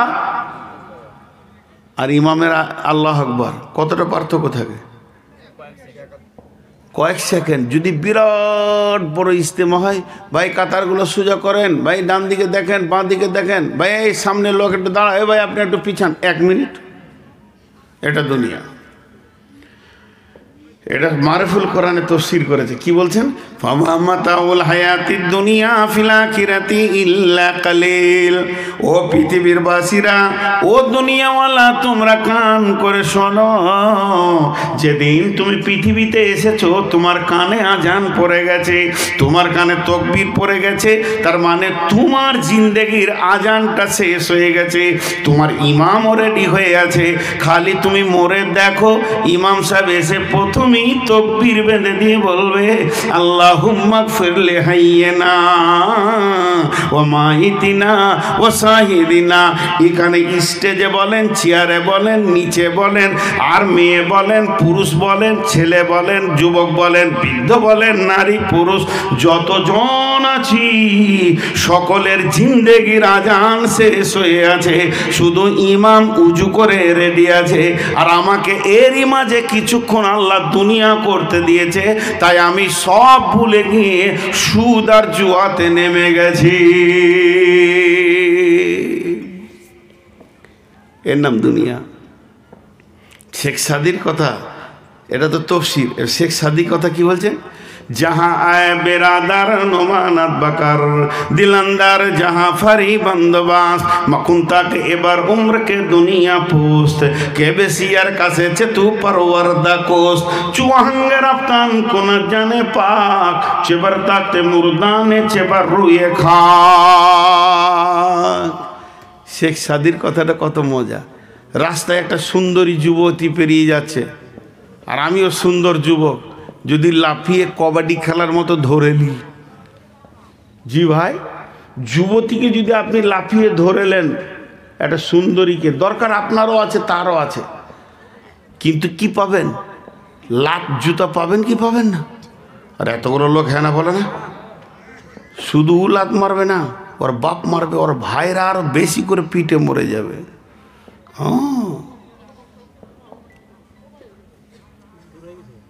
কি হয়েছে? ও জানোয়ার, হ্যাঁ জানোয়ার, ও জানোয়াররা শুরু করে দিয়েছে। হ্যাঁ, আমি তো খেয়ালই করি নাই, জানোয়ারদের উৎপাত শুরু হয়ে গেছে। তো এবার শুনেন, ওই ছেলেটা লাত খাবে কি খাবে না?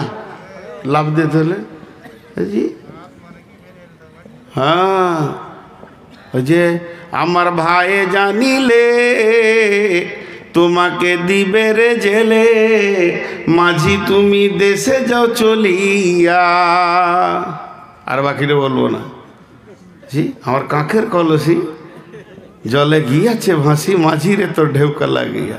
তো ভাই জানলে তোকে জুতাবে, মেয়েটা বলছে। তো এবার শেখ সাদি বলছে, তুই খ্যাপা বলি মেয়েটাকে লাভ মেরে ধরতে গেলি।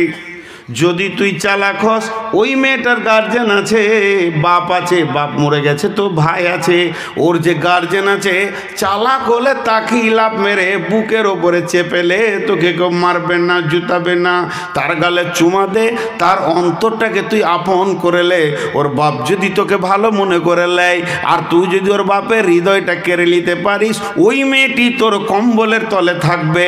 আর যারা মারতো তোকে, ওর ভাইয়েরা, ওদেরকে শালা বলে ডাকবি, সারা জীবন জান ভরে যাবে। অতএব চালাক হলে মেয়ের গায়ে হাত দেওয়ার আগে মেয়ের বাপকে ধরে লাও। শেখ সাদি বলছে, পৃথিবী যদি তোদেরকে ভালো লাগে রে, পৃথিবীকে ধরতে যাস না। জাহান্নামের মেরে, জাহান্নামের ফেরেশতারা মেরে তোকে লাথিয়ে লম্বা করে দেবে।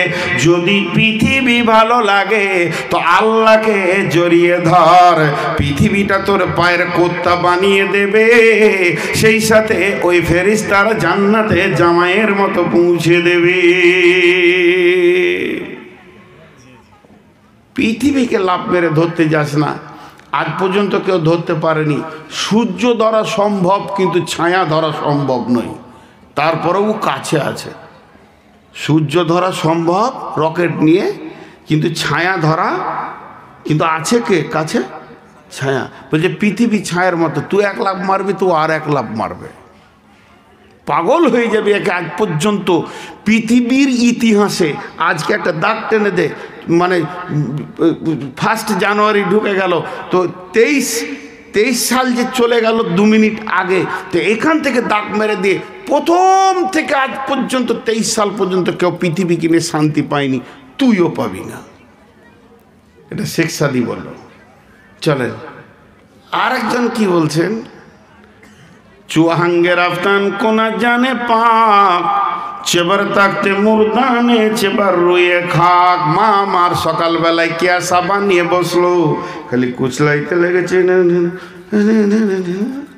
খালি ময়লা তোলা হলো।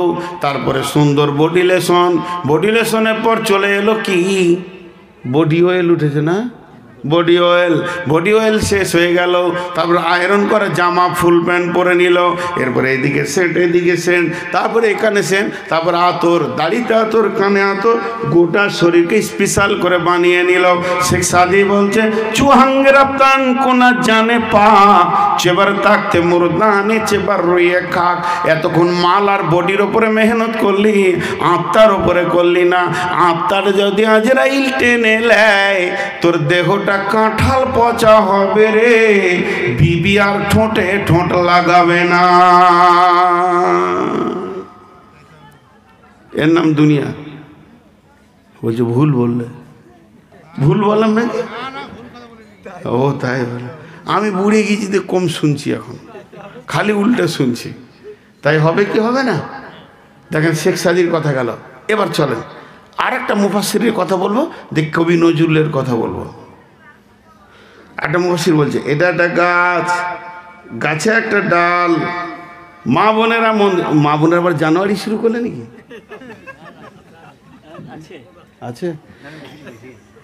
এটা একটা গাছ, এই গাছের একটা ডাল, এইটা একটা গাছ, গাছের একটা ডাল, এইখানে একটা লোক ঝুলছে, আর ওর পায়ের কাছে একটা ক্ষুধার্ত বাঘ খালি হাউ হাউ করে হুঙ্কার ছাড়ছে। আল্লাহ, বাঘকে বেশি ভয় না ইঁদুর বেশি ভয়? বাঘকে ভয়, ইঁদুরকে মানুষ তেরে দৌড়ে মেরে দেয়, বাঘের কাছে যাই না। তো বাঘকে বেশি ভয়। একবার করে দেখছে আর বলছে আল্লাহ কি করবো, আল্লাহ হাতটা যদি ছেড়ে দিয়ে হাত পা ভেঙেও বাঁচত, বাঘের জন্যে ছাড়তে পারছে না। 2টা বাজু একদম অসার হয়ে গেছে, আর উঠতে পারছে না। তা উঠি বা লাভ কি হবে, যে ডালটা ধরে ঝুলছে ওই ডালের গোড়াটা আবার 2টা ইঁদুরে কাটছে। বাঘের থেকে ইঁদুর আবার ডবল কাজ চালাইছে এখন। জি, বাঘের থেকে ইঁদুর এখন ডবল কাজ চালাইছে, ইঁদুরে কাটছে কটকট করে। বলেন আপনারা মুখ খুলেন, ওই লোকটা হাসতে পারবে কি? ওকে যদি বলে কাল বউ দেখতে যেতে পারবে কি? ওই লোকটা সিডি টিভি দেখতে পারবে কি? ওই লোকটা জানুয়ারি করতে পারবে কি? কিছুই ভালো লাগবে না, খালি মদ চোখে দেখবে। তো উনি বলছেন এই ডালে আমরা সবাই চেপে আছি। গাছটার নাম আম গাছ, জাম গাছ, পেয়ারা গাছ, অর্জুন গাছ, নিম গাছ, শাল গাছ, এই গাছ ও গাছ নয়। গাছটার নাম হচ্ছে আয়ু। আয়ু নামে গাছে প্রত্যেকটি মানুষ আমরা চড়ে বসে আছি, নারী পুরুষ। ওই আয়ু নামে গাছের একটা ডালের নাম হচ্ছে বয়স। বয়সের ডাল ধরে আমরা ঝুলছি। আজরাইল প্রতিনিয়ত হুঙ্কার মারছে, আর আমার বয়সের ডালটা 2টি ইঁদুরে কাটছে। একটা কালো ইঁদুর আর একটা সাদা ইঁদুর। সাদা ইঁদুর বলতে দিন, কালো ইঁদুর বলতে রাত। দিন রাত কটকট কটকট করে বয়স কেটে দিয়েছে। ও বন্ধু, তুমি কেমন করে আনন্দ করো, জুয়া খেলো, হাতে কি করে তাসের ঝালটা তোমার কাছে থাকে? তুমি জানো কি, তোমার নাকটা হচ্ছে তোমার করদ, প্রতি সেকেন্ডে সে তোমার বয়স কাটতে রয়েছে। আল্লাহ তোমাকে হায়াত দিয়েছে, আর হায়াতের ডাল কাটার জন্যে একটা দুই মুখ করো তোমার চোখের সামনে লাগিয়ে দিয়েছে, নিঃশ্বাস নিলেও বয়স কাটছে, নিঃশ্বাস ফেললেও বয়স কাটছে। অতএব কেমন করে তুমি আনন্দ করো। আর আজি তুম বিল হায়াতি দুনিয়া মিনাল আখিরা ফামা মাতাউল হায়াতি দুনিয়া ফিল আখিরাতি ইল্লা কালিল। আর কি বুঝাবো জি? তুমি সবই তো মেয়েদের বলে, মেয়েরা বাদ নাকি? মেয়েরা মরবে না? অমর, অমর সবাই মরবে। এবার কবি নজরুল কি বলছে দেখেন। আপনাদের এই গ্রামের একটা ছেলে কুয়েতে থাকে, 20-25 বছরের পর এসেছে। টাকা ট্রাকে করে বইতে হবে, এত টাকা দিয়েছে আল্লাহকে। ট্রাকে কোটি কোটি টাকা আল্লাহ কোথা থেকে দিয়েছে। যখন ঘর বানাবে তো জায়গা পছন্দ হচ্ছে না, কলকাতা দিল্লি চেন্নাই ঘুরে বেড়াচ্ছে খালি প্লেনে প্লেনে, জায়গা পছন্দ হচ্ছে না। কে বলেছে চো কাটোয়াতে জায়গা দেখি, নদী পার হতে গিয়ে বৈশাখ মাসে নদীটা ছোট হয়ে গেছে, আর সাদা বালিটা দেখে বলছে এইটাই পছন্দ। জায়গাটা ঠিক করেছে পছন্দ, ইঞ্জিনিয়ারকে নিজে বলছে এইখানে মাপ, ঘর হবে, বাংলা হবে, গাড়ি ঘর হবে। ইঞ্জিনিয়ার বলছে ভাই এই জায়গাটা কেমন লাগছে না? বলছে তোর বাপের টাকা। এক কথায় ওকে চাবি মেরে দিল ওর মুখে।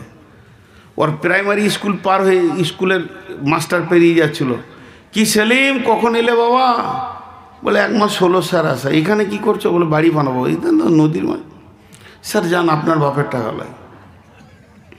যে যা বলে তাকে একটাই উত্তর দেয়, তোর বাবার টাকা। হ্যাঁ, ওর টাকার গরম আর সহ্য হয়েছে না। কবি নজরুল বলছে কার বুদ্ধি কেউ দিতে যাস না, যা কিছু করব। একটা কবিতা শুনিয়ে দে ওকে। নদীর একল ভাঙে অকুল গড়ে, এই তো নদীর খেলা রে ভাই, এই তো বিধির খেলা। সকাল বেলায় আমি রে ভাই ফকির, সন্ধ্যা বেলা নদীর কুল ভাঙে অকুল গড়ে, এই তো নদীর খেলা রে ভাই, এই তো বিধির খেলা। সকাল বেলায় আমি রে ভাই ফকির, সন্ধ্যা বেলা মনরে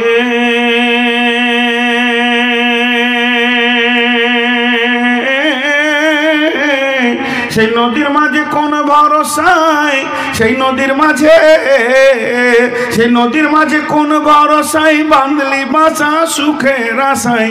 যখন ধরলো ভাঙন পেলি না তুই পারে যাবার ভেলা, এই তো নদীর খেলা রে ভাই, এই তো বিধির খেলা।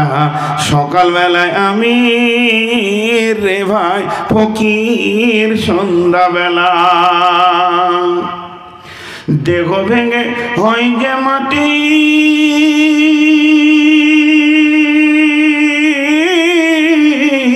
দেহ ভেঙে, দেহ ভেঙে হয় যে মাটি, মাটিতে হয় দেহ।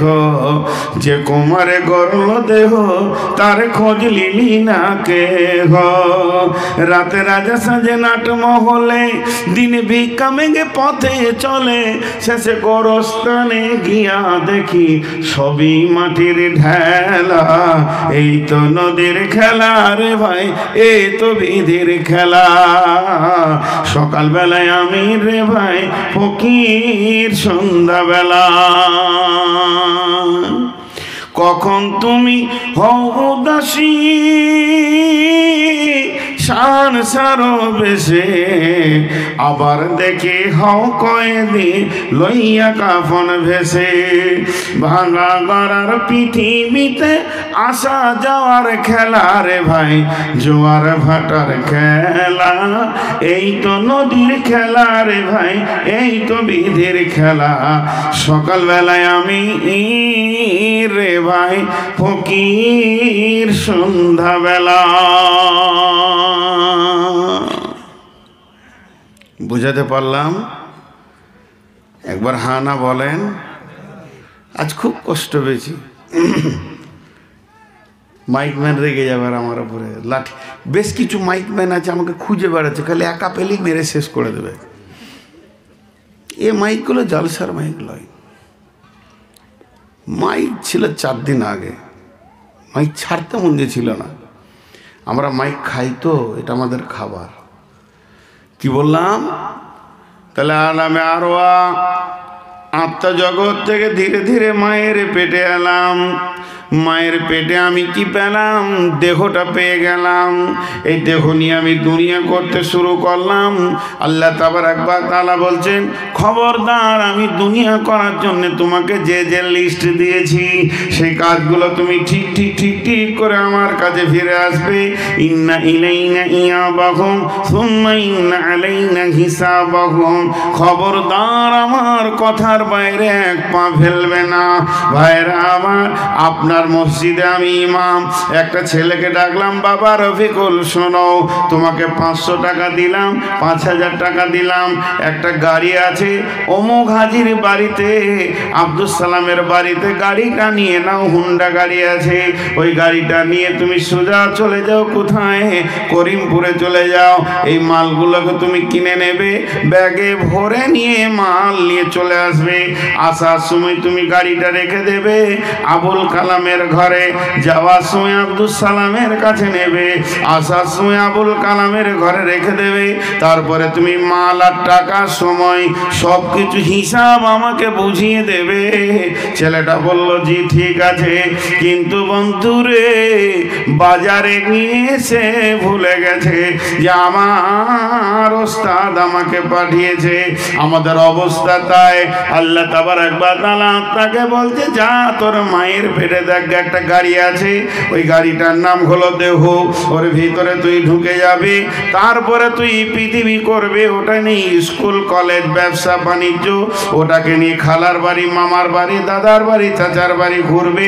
সমস্ত কাজ যখন তোর হয়ে যাবে, তোর কাজের যখন কমপ্লিট হয়ে যাবে, তখন ওই দেহটাকে কবরে রেখে দিয়ে তুই আমার কাছ থেকে আত্মা একা গেছিলে, একা ফিরে আসবে।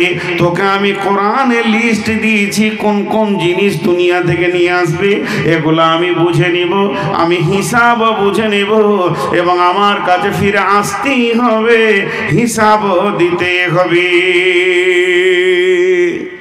যেমন আমি বাংলাদেশে যাই, প্রতি বছর 1 মাস 2 মাস করে থেকে আসে, সেখানে ঘোরাফেরা করে, একটা গাড়ি আছে, তাকে ডেকে নিই, বর্ডারে তুমি এসো, সে এসে যায়।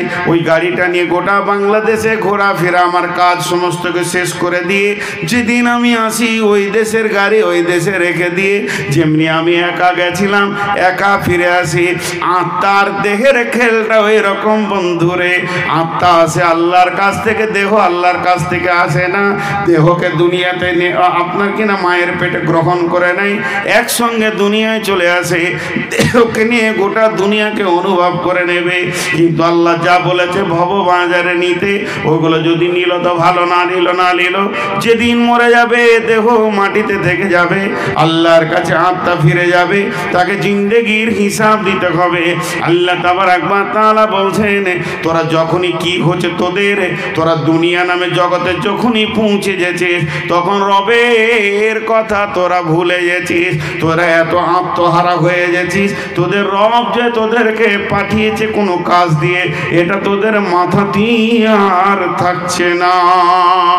আল্লাহ তাবারাক ওয়া তাআলা এর পরের আয়াতে বলছেন, ইল্লা তাগফিরু ইউআযিবকুম আযাবান আলীমা ওয়া ইস্তাবদিল কওমান গায়রাকুম ওয়া লা তাজুরুহু শাইআ ওয়াল্লাহু আলা কুল্লি শাইইন কাদির।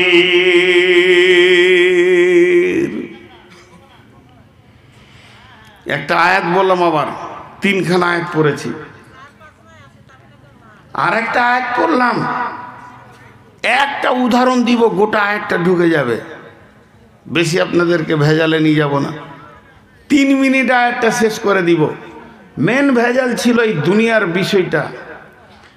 আল্লাহ বলছে, বান্দা শোন, তোদেরকে যখন জালসায় ডাকা হয়, তোদেরকে যখন মসজিদে ডাকা হয়, মাদ্রাসায় ডাকা হয়, তোদেরকে যখন দিনের দিকে ডাকা হয়, দান খায়রাতে ডাকা হয়, মেয়েদেরকে পর্দায় ডাকা হয়, তখন তোর জমিনকে আঁকড়ে ধরে বসে যাস।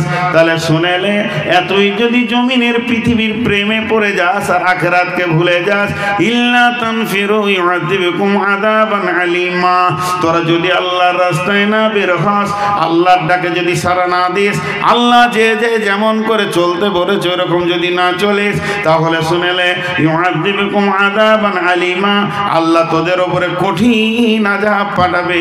ওয়া ইস্তাবদিল কওমান গায়রাকুম ওয়া লা তাজরুহু শাইয়্যা, আল্লাহ অন্য কওমকে দিয়ে তোদের কাজ করে নেবে, এটা আল্লাহর কাছে কোনো ব্যাপার নয়। আল্লাহু আলা কুল্লি শাইইন কাদির, আল্লাহ হলেন সমস্ত জিনিসের উপরে ক্ষমতাবান। একটা উদাহরণ দিব খালি। হাজি সাহেব দুটো গরু কিনে নিয়ে এসছে, গরু চাষ করবে না, শুয়ে গেছে, ধরে জবাই করে জালসার দিন বিক্রি করে দিল। তা বলে কি চাষ বন্ধ হয়ে যাবে? না, অন্য গরু নিয়ে করবে, অন্য গরু নিয়ে করবে। আল্লাহ বলছে তোদেরকে আমি দায়িত্ব দিয়েছিলাম, তৈরি কর, মসজিদ তৈরি কর, মাদ্রাসা তৈরি কর, কোরআনের প্রচার কর, তবলিগ কর, গোরস্থান রেডি কর। এটা তো আসল জায়গা রে ভাই, ওটা তো আসল জায়গা। কিন্তু এগুলো তোরা যদি না করিস তাহলে আযাবে আলিম তোদেরকে দেওয়া হবে। তোদের পরিবর্তে অন্য কম কি দিয়ে দিনের কাজ করে নেওয়া হবে, এটা আল্লাহর কাছে কোনো ব্যাপারই নেই, কিচ্ছুই নেই আল্লাহর কাছে, এটা ছোট্ট জিনিস। আল্লাহ এরপরে কি বলছেন? ইল্লা তানসুরুহু ফাকাদ নাসারাহুল্লাহু ইদ আখরাজাহুল্লাযীনা কাফারু সানিয়া ইসনাইনি ইদ হুমা ফিল গার ইদ ইয়াকুলু লিসাহিবিহি লা তাহজান ইন্নাল্লাহা মা'ানা ফাআনজালাল্লাহু সাকিনাতাহু আলাইহি ওয়া আইয়াদাহু বিজুনুদিন লাম তারাওহা ওয়া জা'আলা কালিমাতাল্লাযীনা কাফারুস সুফলা ওয়া কালিমাতুল্লাহি হিয়াল উলিয়া ওয়াল্লাহু আজিজুন হাকীম। ভাইরা আমার, আছেন তো গোটা 10, এতেই যদি 6টা দাঁড়িয়ে যান, প্রথম থেকে ক্ষত দিল নিয়ে বকছি, কিছু বলার নেই। কিন্তু আপনারা যে আমার কাছে কম দামি তা নন, তাহলে আমি বক্তব্য করতাম না। অনেক অনেক অনেক দামি। অতএব সবাই যদি চলেই যান তা আমি আর বসে থেকে কি করি? জি, এক এক করে যেতে শুরু করেছেন। আর জালসা কমিটি দেখেন এখানে উদ্দেশ্য লিখে দিয়েছে গোরস্থানের উন্নতি কল্পে। তো গোরস্থানের উন্নতি করার বুদ্ধি আর জানে না, পিস্তল লাগবে, প্রতিদিন মারো আর গোরস্থানে ভরো, উন্নতি তো হবেই। গোরস্থানের উন্নতি তো একটাই রাস্তা। এক বকিলের কাছে টাকা চাইতে গেছি, জানেন, বলছে বাপ কিছু চাঁদা দাও। বলে কি হবে? বলে গোরস্থান ঘেরবো। বকিলু 1 টাকা দিবে না, তো বলছে গোরস্থান ঘেরবো, টাকা দাও। তো উত্তরে বলছে গোরস্থান তো ঘেরাই আছে। বলে কি করে ঘেরা আছে?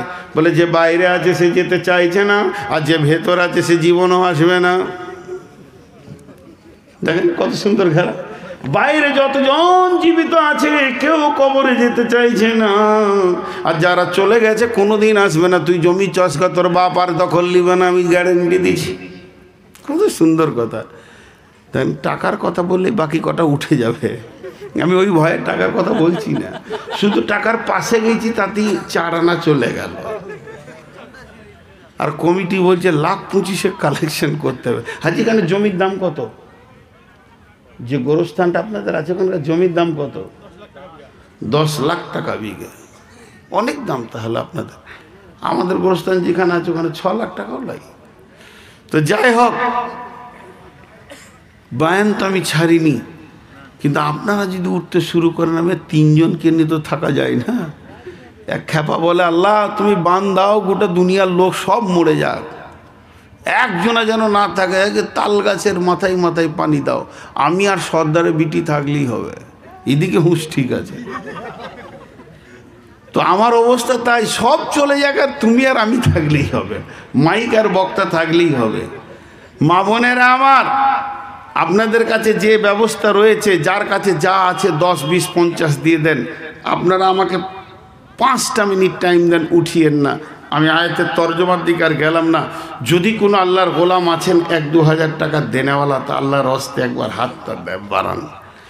আর আমি ভাবলাম অনেক লোক, আমি 100-200 পিস বই দিয়ে চলে এসেছি, তো লোক তো নেই, আর আমার বইয়ের কথা আপনাদেরকে বলেও লাভ নেই। যদি 20টা টাকা আমার একটা বইয়ের দাম, যদি কেউ নেন তো নেবেন, না নেন না নেবেন, আল্লাহর রহমতে চলছে সভা। কালকে সভা আছে আমার, কোথাও বলা, লক্ষ্মীপুর, ইনশাআল্লাহ। কেউ আছেন আল্লাহর বান্দা? কেউ আছেন? যে পাড়াই হোক, টাকা যে দেবেন নিয়ত করেন, আমি পড়তে পারবো না, চশমা নিতে হবে, খুব মুশকিল। রফিকুল শেখ নাকি রাকিবুল, এই তো বিপদে পুরো কানে বলে দিয়েন খালি রাকিবুল 3000 টাকা, রাকিবুল শেখ 3000 টাকা। আর কেউ আছেন ভাই আমার? আমার সম্মানটা রাখার জন্য কত কষ্ট করে ছিল এতক্ষণ। জি ভাই, কেউ আল্লাহর গোলাম আছেন 1-2 হাজার টাকা দেনওয়ালা? 5-7টা মিনিট চেয়েছি, তার মধ্যে 1 মিনিট গেল, আর 6 মিনিট উঠিয়ে না, একসঙ্গে দোয়া পড়ি ছাড়বো। আল্লাহর গোলাম কেউ আছেন 1-2 হাজার টাকা দেনেওয়ালা? রসুলের উম্মত, আল্লাহর গোলাম, আল্লাহর ওয়াস্তে, আল্লাহর ভালোবাসাকে সামনে রেখে সেই কবরে তো যেতেই হবে সকলকে। মা বোনেরা আপনাদের কাছে, যার কাছে যা আছে 10, 20, 50 চাদরে হোক, যেভাবে আপনাদের সিস্টেমিট করা আছে ওইভাবে দিয়ে দেন। জি মাশাআল্লাহ। কেউ আছেন? ও হজ উমরার উপরে মক্কা মদিনার ফজিলত। ফাহাদ্দিস শেখ, ফাহাদ্দিস, মুহাদ্দিস, ফাহাদ্দিস মানে তুমি বলতে থাকো, খুব ভালো কোরআনের আয়াত। তো ফাহাদ্দিস মানে তুমি বলতে থাকো, আল্লাহর প্রশংসা তুমি বলতে থাকো, রসুলকে বলা হয়েছিল। তো উনি কত? 300 টাকা না? 3000, মাশাআল্লাহ। দেখেন, ইনিও 3000 দিলেন। আল্লাহ ইনার ইজ্জতকে ওপরে করুন, এবং যে কবরের জন্য দিচ্ছে সেই কবরকে কুশাদা করে দেন। আল্লাহ কবরের আযাবকে মাফ করেন। মেয়েরা তো ফোন করছে, ওরা অনেকে আছে, বলছে শেষ জানা না করে। তা আমার আর দম নাই তো, 4 ঘন্টা চালাবো? ওদের দম থাকলে চেষ্টা করে না, অবশ্যই না, 2 ঘন্টা থেকে 1 মিনিট যেতে পারবো না। ঠিক আছে, যেটা ভালো। হ্যাঁ মা বোনেরা, আপনারা টাকা দেন তো, 5 লাখ টাকা পাঠান, না কানে নাকের কটা খুলে দেন, আর 10 মিনিট চালিয়ে দিছি না। আছেন কেউ 5000 টাকা, 2000, 1000 দেনেওয়ালা?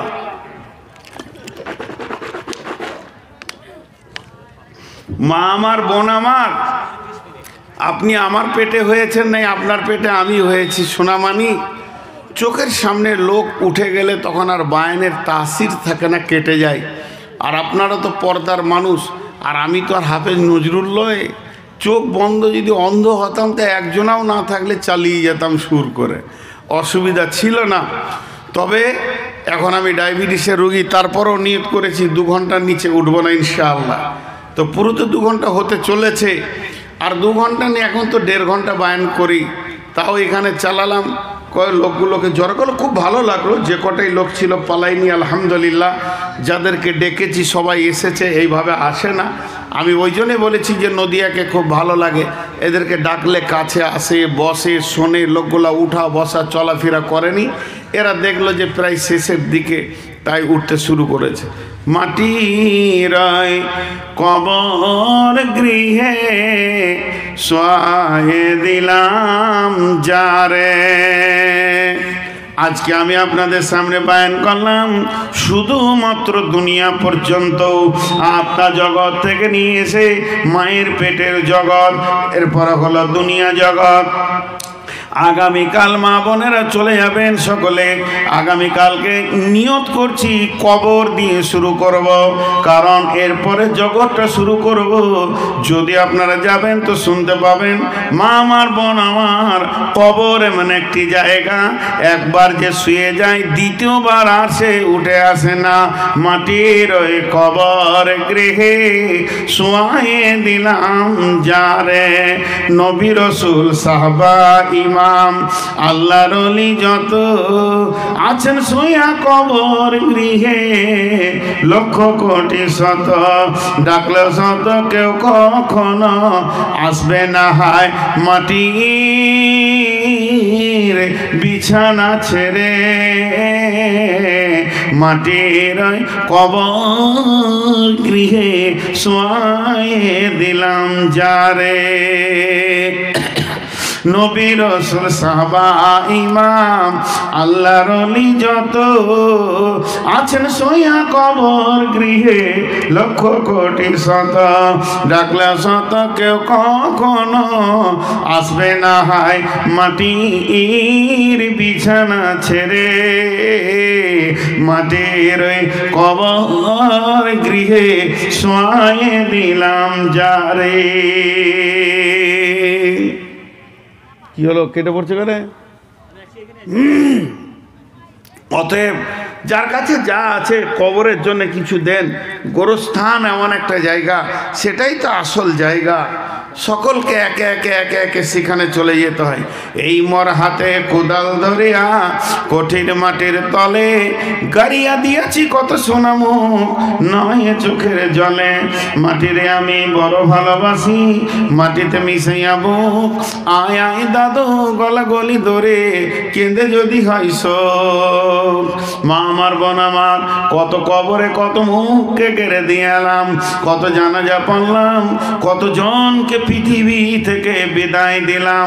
অতএব সে কবরকে কেন্দ্র করে কেউ আপনার সঙ্গে যাবেন না। আল্লাহ নবী বলছেন ইত্তেবাউল মাইয়িতা সালাসাতুন ফায়ারজিআনি ইসনানি ওয়া ইয়াবকা মা হুয়া ওয়াহিদুন, ইত্তেবাহু আহলুহু মালুহু ওয়ালাদুহু ওয়া আমালুহু ফায়ারজিআনি ইসনানি আহলুহু মালুহু ওয়া ইয়াবকা মা হুয়া ওয়াহিদুন আমালুহু। আল্লাহ নবী বলছেন মানুষের জানাজার খাটটা যখন যায় তার সঙ্গে তিনটে জিনিস যায়, দুইটি জিনিস ফিরে আসে, একটা জিনিস সঙ্গে চলে যায়। ধরনীর বুকে যত আশার রচিন সম্পদ যত তোমারই মাটিতে মিশাইয়া যাবে হায় আমার দেহের মতো। একটি সকাল একটি বিকাল কাটেনি যাদের ছাড়া, ভাবিতে পারিনি কেমনেতে হায় পর হয়ে যাবে আজ তারা। যেমনি একা একই আসিন হিতায় একা একই যাব বিদায় কালে পথের সাথী কোথায় গো পাব। আল্লাহ তাবারক ওয়া তাআলা একাই এনেছেন একাই নিয়ে যাবেন। কতজনে এসে স্নেহ মমতায় ডাকিবে নামটি ধরে, কত বন্ধুর স্মৃতির অশ্রু ঝরিবে তোমার পরে। সারা নাহি পেয়ে ফিরে যাবে তারা আমাকে পেছনে রেখে, তুমি হাসিবে সবার কাঁদায়া সবার অশ্রু মেখে। দেন কিছু দেন আল্লাহর রাস্তে। একদম 12:30 বেজে গেল, 24 সাল ঢুকে গেল।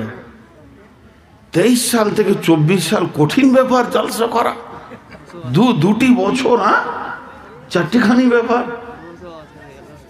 হ্যাঁ আল্লাহ আমাদের সকলকে কবুল করুন। সকলে যে যার কাছে যত কটা চাইবে দিয়ে দেন, বিসমিল্লাহ বলে দেন। 10টা টাকা হলো দেন, যে কটা আছেন 10টা টাকাও দেন রে ভাই।